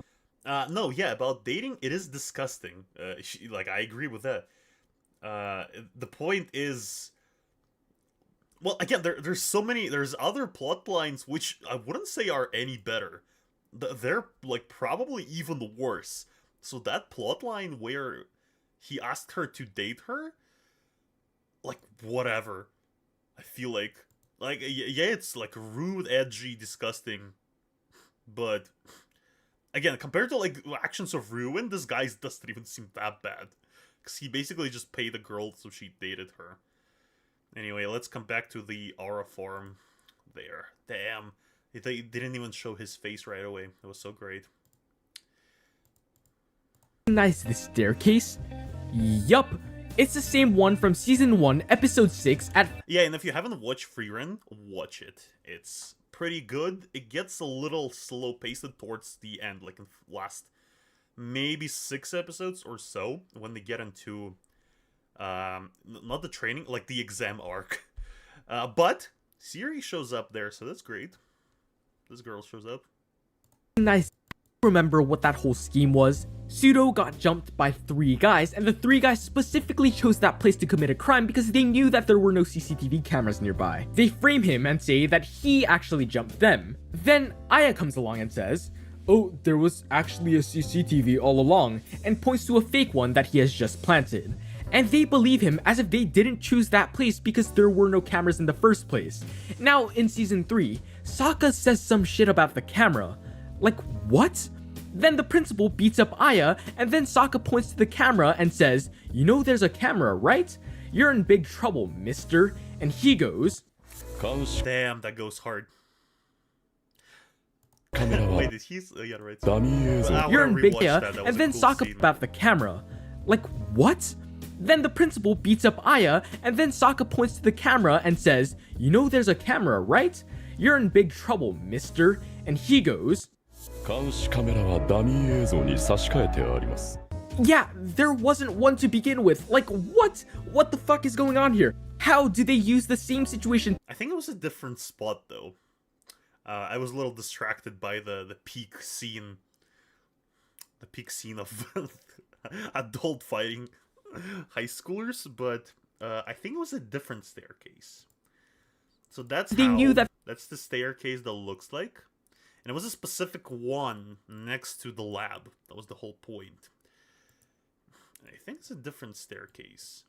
Because it's a... I don't know why am I even defending Classroom of the Elite here. I really don't know. Because... Actually, yeah, why the chairman can install cameras wherever he wants? That's a good point as well. He could have just placed it there and like, yeah, whatever. Like, I'm the boss here. I think that's a different spot. Because in there... they said, like, in the books, at least, I don't remember how it was in the season exactly, because it was, like, Season 1. They said there wasn't any cameras in the hallways. but then Ayanokoji said there's supposed to be one camera here because of the lab. And this staircase, it's a staircase that goes from like first to third floor, so it's not the same place. Maybe it may be just a different floor that looks the same. Again, I don't know why I'm even defending. Why am I even defending Ayanokoji here? I don't understand. Like, why am I defending Classroom of the Elite? It doesn't even matter that much. Whatever. To a fake one that he has just planted. And they believe him as if they didn't choose. Yes, I've been converted to Ayanokojiism. I've been defeated. I'm a nerd mastermind as well. Shit. That place because there were no cameras in the first place. Now, in Season 3, Sokka says some shit about the camera. Like, what? Then the principal beats up Aya, and then Sokka points to the camera and says, "You know there's a camera." I just wanted to rewatch that scene, it's so great. Okay. Like, what? What the fuck is going on here? How do they use the same situation twice and get it so wrong both times? This is insane. Surely, they have to be trying at this point. And you might be thinking, are you sure it's the same spot? I thought the same. In fact, I was sure that it can't possibly be the same spot because no one could be stupid enough to make the same mistake twice in such a specific way. Please don't be the same spot. Please don't be the same spot. Please don't be the same spot. Yup, it's just the same spot. Wait, is he gonna explain it farther, or... No one could be stupid enough to make the same mistake twice in such a specific way. Please don't be the same spot. Please don't be the same spot. Please don't be the same spot. Yup, it's just the same spot. At first glance, you can see small differences. Oh wait, he's gonna elaborate it. In different That's crazy, guys. Let's investigate. frames. For example, in Season 1 at 8:30. He actually wanted to get hit by the chairman? Well, I mean, obviously, Ayanokoji, why am I even surprised, actually? Why am I surprised that he also planned this whole thing through? 6, you can see little lines along the wall, but in Season 3, it's just one smooth wall. I knew it! I told you guys. It's not the same. It's not the same spot. Got him. Got him! I knew it all along. Ayanokoji, I'm a true apprentice of Ayanokoji, as you all just witnessed. Just first glance at the scene, knew it right away. Also this little groove in the wall in Season 3, so thankfully it's not the exact same place, but it's still definitely in the same building, and there's still a huge problem. Why the hell is there a camera in one, and just conveniently not in the other? They try to use the same bullshit. They explain... Why am I defending Classroom of the Elite? There was a camera there because of the lab. That was the whole point of the plot in Season 1. Labs, for some reason in the school there's a rule that all labs have cameras nearby. I don't know, maybe so students didn't steal, like, chemicals. Twice, but that also just makes an inconsistency. Go to any building with somewhat repeating structures. You can see where cameras are located and predict where others would be because they kinda repeat. If there's a camera on a staircase, you can safely bet that there will be another one at a different floor or a different staircase, usually at the same relative spot too. And no. Somebody... Well, at the very least, in different schools, there's just not enough money to put cameras everywhere, at the very least. Okay, this is the government school, so technically, I guess this argument doesn't work. But logically, I suppose that's correct. There should be cameras in the same spot, but that's just not true. For some reason. For some reason, people don't put... Like, I guess, people, like, when it's a business at the very least, because I judge from work. Like, I work at Amazon warehouse, and for some reason, we only have cameras at the certain spots. And those spots are not, like, particularly special. I don't really know, but for some reason, it's only certain spots that have cameras. And just a funny observation. You just have security cameras around supplies. Yeah, that's actually true. It's actually true. You logically should put cameras specifically around the places where the supplies might get stolen because they're like, it's dangerous and the school paid for that. At the end of the interaction, Sokka and Aya say this. 下手に反撃しないのは賢い選択でした。映像をどう使われるかわからないからな。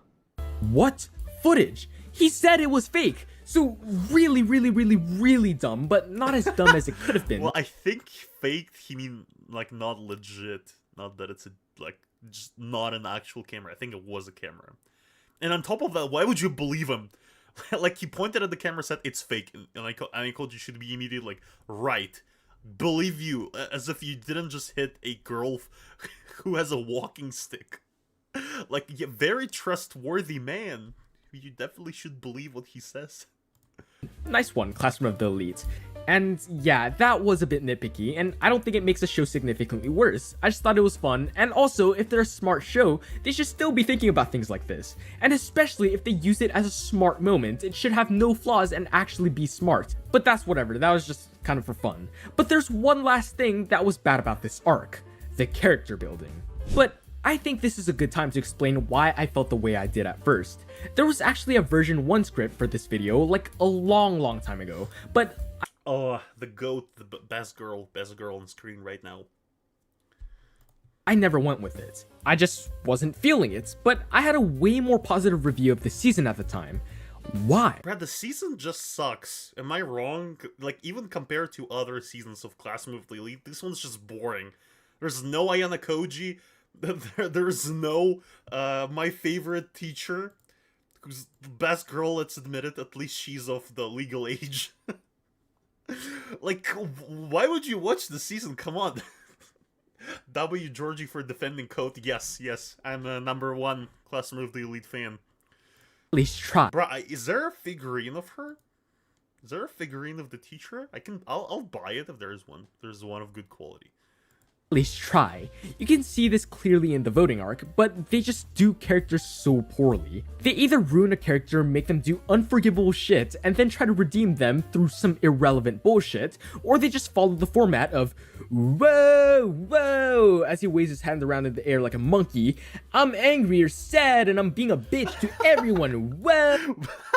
Bruh, that's a great... Bruh, he wasn't inserting many memes, I noticed. Or at least, weren't many memorable memes, but that shit is funny. I'm angry or sad and I'm being a bitch to everyone, whoa! Oh, wait, Ayanokoji I don't know why it got me so hard, but that was funny for me. Okay. Kun is saying to not be such a bitch and move on? In light novels, Chibashura might have been in love with Koji.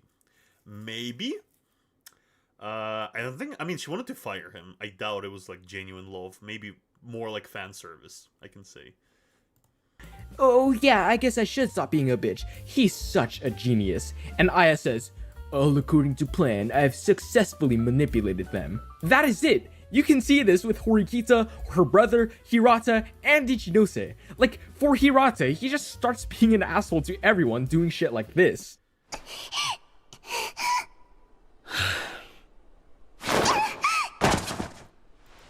Damn. That's crazy.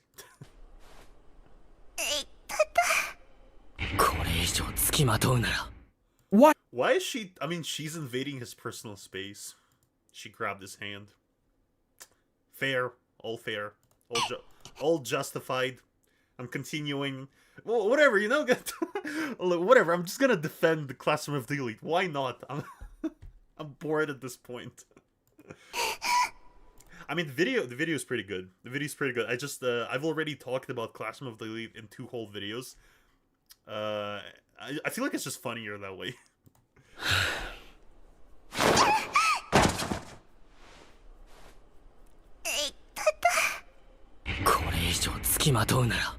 Watch that again. He unironically just did that. Did what? He swung his hand. He didn't even touch her when he did that. And she just fall. Like, am I wrong? What's so horrible about that?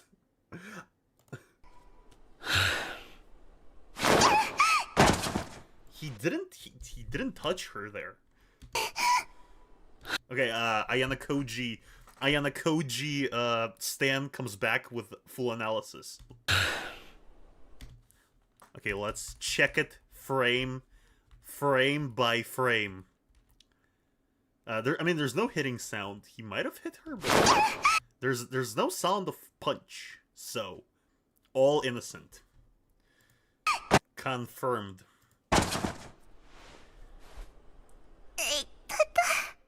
And it's especially annoying when he's just being so painfully dumb about it all. Like, they had no choice. They literally had no choice. The two choices they had were to either expel the most useless guy in class, who's also a really bad person, or expel their only means of success because everyone else in the class is mentally challenged. And Aya, the main character, is impossible to do character building for because he is too edgy and too cool. He is never allowed to struggle. He is never allowed to grow because he is already perfect. And whenever he does something that actually seems good, it's just, it was him manipulating them the whole time and he is still an evil mastermind. So yeah, I'm genuinely glad that they went for character building at all, but they are pretty damn bad at it. Maybe if they did it a little bit sooner, it wouldn't be as bad, but... No, you just don't understand. They're just so smart, you just don't get it. Ayanokoji just so smart, you can't comprehend his character growth. I don't know, they didn't do it. For the rest of the show, there isn't really much I had to say. It honestly wasn't that bad. Aya and Sokka's final showdown was interesting and there wasn't any smart scheme, so there really wasn't anything they could especially mess up on. Horikita and her brother get some actual growth, even though we know that Horikita will continue to be an ass. What actual growth, by the way? I do agree that the showdown between these two might have been interesting, like I said, because there wasn't much manipulation, it was just a chess game in the end.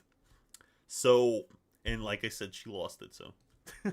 I feel like that's interesting, but... Horikita and her brother... These guys... get some actual growth. She literally just did a haircut, and now they're on good terms again. Like... Okay, character growth. Well, technically character growth, since they changed their feeling towards each other, but... Even though we know that Horikita She looks better, though. Her design, I like it way more. will continue to be an asshole and that growth really won't amount to much, and that her brother was still about to beat up his little sister before, and that's almost unforgivable, and they still try to justify it, but whatever. But there really isn't much else to say. Though, there's still a problem. That doesn't explain why I actually... There still isn't much else to say. 10 more minutes of the video. Didn't think the show was as dumb for the first script. I actually said that it got a lot better, but in this video, I'm not saying... Excuse me? Noah, excuse me? Got a lot better? Okay, no. No. In what way it got a lot better? A lot better at not showing the main character, I'm guessing? Like... Okay, maybe he just didn't want to be, like, toxic at the end of the video or something like that. But... Bruh, you were explaining the whole video why it didn't get better. That's really funny to hear. No, okay, hot take, this season was worse than the second season was peak.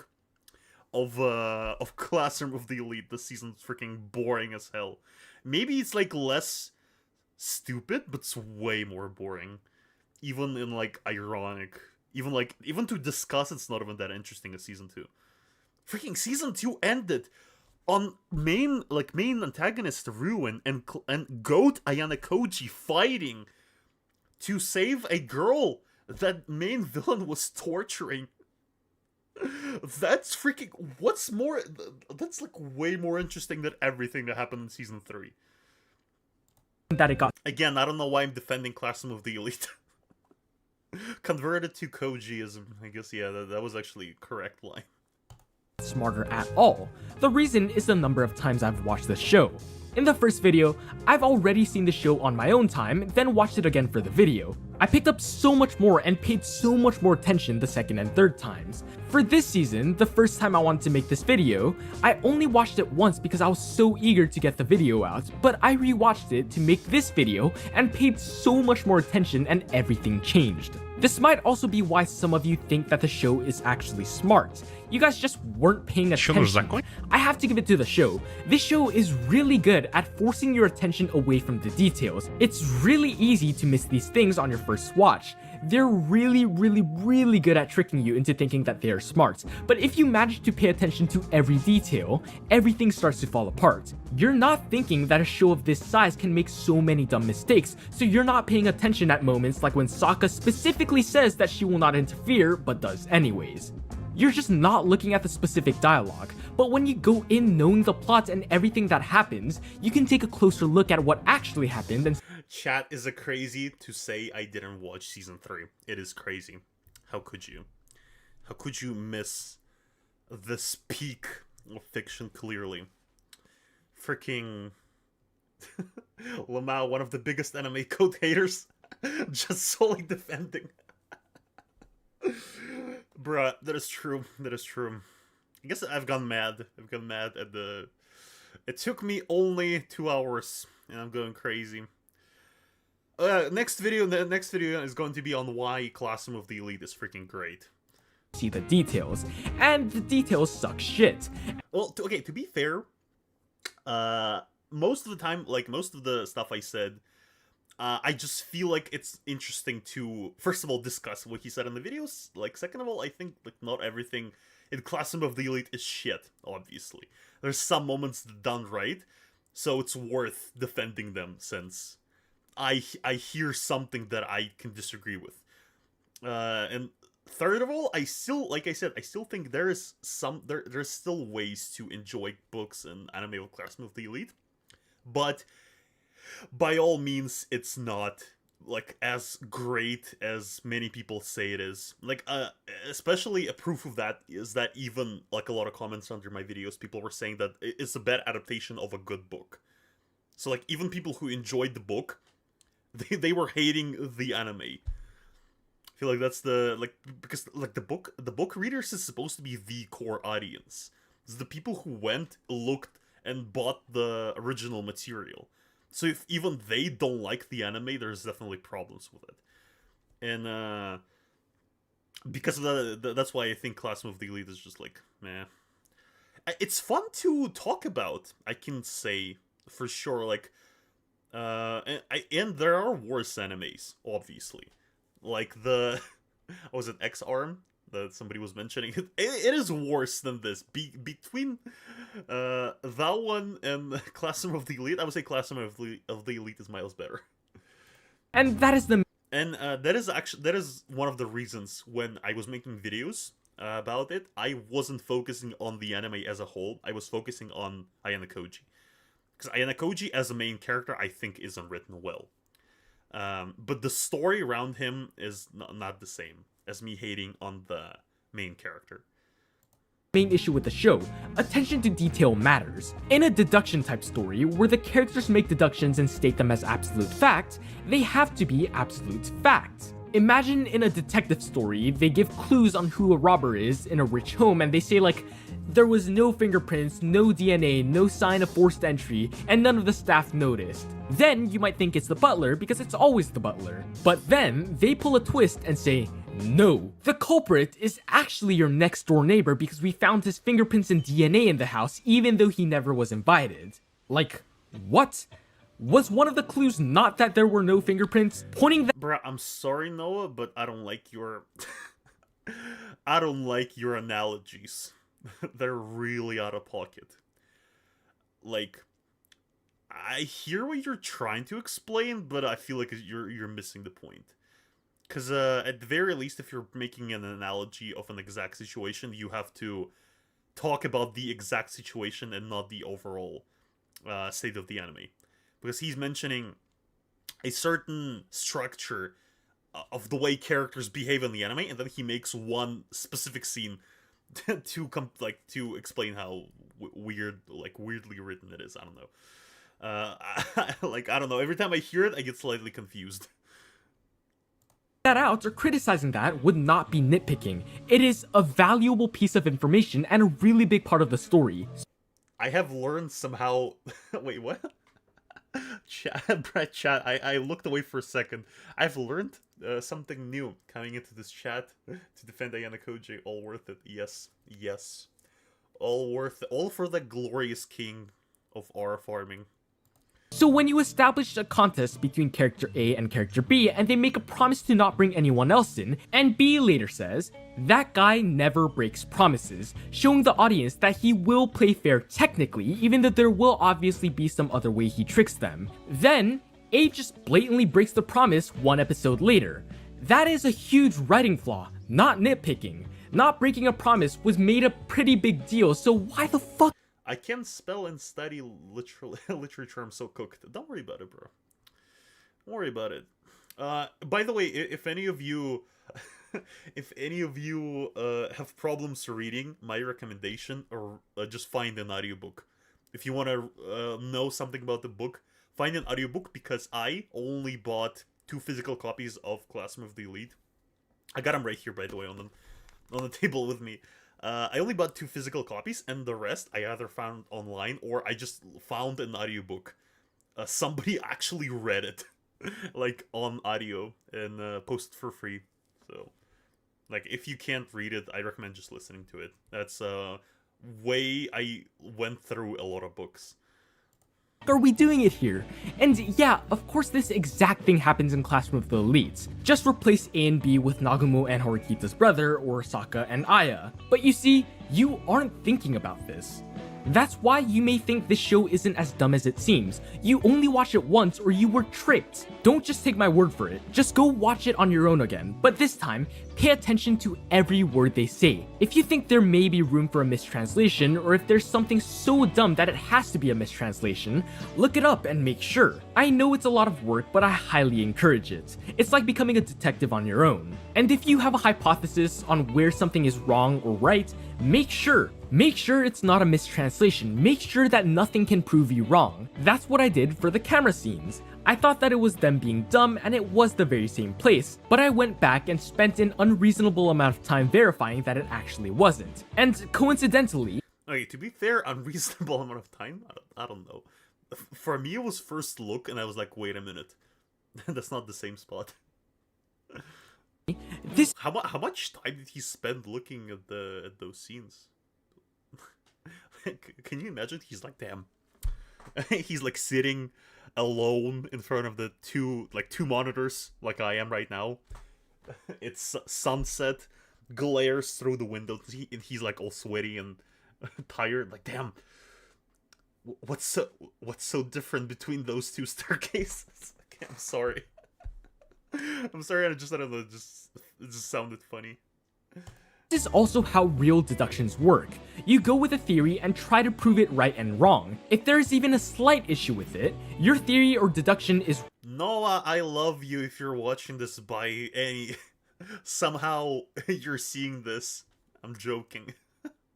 wrong or incomplete. So though this story is really dumb, really dumb, it actually requires some actual thinking, paying super attention to detail, like someone commented before, an autistic level of hyperfocus, and genuinely good deductions to make sense of. And I encourage you all to do that. I'll definitely be doing that again when the new season comes out, and I'm sure as hell gonna make another video on it as well. I'll also link a doc to the notes I took in the description in case you want to take a look, as I'll definitely be doing that again when the new season comes out, and I'm sure as hell gonna make another video on it as well. I'll also link a doc to the notes I took in the description in case you want to take... Excuse me? Wait, I want to see that. Link to the doc?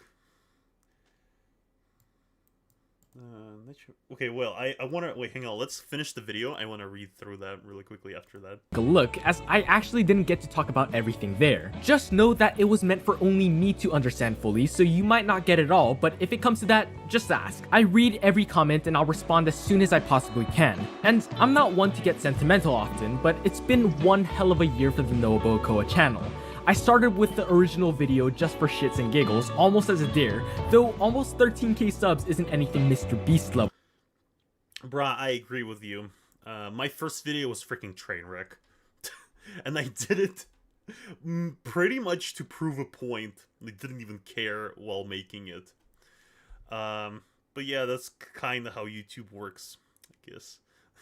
it isn't anything to scoff at either. I really enjoy this, and I'll be doing this for the foreseeable future, and thank you guys. Maybe it's a little after New Year's by the time I'm posting this, but Happy New Year's, and here's to another great year with all of you. Anyways, there you have it. My name is NoahBoahCoah, and this year, I want to suck dick. I don't know why I said that. That wasn't even what was written in the script. Well, now... I agree with you, though. That is a great... I'm not even gonna... That is a great ending. Let's not disappoint the way. Hang on, I want to read. Don't mind the Russian setup of my PC, by the way. Wait. I'm interested if he says there. Never noticed how dumb the Punches Impact sounded. ISO Deal is waiting to stay low-key dumb because he's obviously doesn't want that. What's the point of the others coming plot? Artificial tension. Well, that's the point of artificial tension. Tension point. Literally any anime. What the fuck is that? Fair. Right. Well, 6 people watching. I'm still surprised. Again, it's been like, what, 2 hours? 2 hours. Damn. 40 minutes into 2 hours. Let's see what the comments say. I'm also interested in that. Thanks for everyone for joining me. I'm not done yet. I want to read a few comments. But that was a great experience. Wait, what did it say? Smartest character's dumb, force the audience to become smart. That's genius. Okay. He's still an abusive boyfriend. He's abusive boyfriend, not in the light novels. He's freaking in the anime and the light novels. And after 3 different... You know, after 3 videos on this anime, I'm starting to think... Did NoahBoah make more than 1, by the way? Or that more than 2? His previous one and this one? Maybe he made more, I just never heard of it. Bro is back for Code Slander, yes. Why is everyone saying, by the way, that... people say that under some of my videos that got viral too, like, you're back. Neither me or Noah go anywhere. Like, then the diehard fan will say, is their reasoning, they're so smart, they trick the people into thinking they're dumb. That is technically what happens, to be fair. I'm gonna keep defending Ayanokoji, but that's basically what happens. He basically tricks... Well, I don't even know if tricks is the right word. Everybody thinks he's dumb. But, like... but we know that he's the smartest, right? I generally watch this anime till the end just to laugh at how cringe it was sometimes. Well, if you watched anime till the end, you probably liked it. I don't know what to tell you. Oh shit, you stole a paperclip, right? Somebody gets it. Somebody gets it. Okay, it's called Elite for a reason. Elite of stupidity. Bro, I want to name one of my videos that. How could you still... Bruh, people... Paperclip thing is freaking hilarious. Feel like a cheap... Wait, what? I feel like a cheap surface level of... Who's that? Feels like a cheap surface level copy of Kekiguru without tension. Who is Kekiguru? Am I missing something? Do you guys know who that is by any chance? Okay, I'll look it up maybe. Okay, well, I think it's a good time to wrap it up. We actually, surprisingly, there was more or less a consistent amount of people watching this. At the peak, I think it was like 15. There was like from 5 to 8 people, like on average. Thanks everyone for joining. I'll soon post another video. Probably it's gonna be on Attack on Titan. So, bruh, I don't even know what I'm gonna do after this. This was a freaking lovely time we spent together. Maybe I'll stream more because I enjoyed that a lot. Probably not gonna be too often, because I don't want to flood my YouTube channel with streams. Maybe I'll stream on Twitch, just like video game shit, for like relaxing time, because I do play a lot. So that is it then. See ya, guys, and have a great time.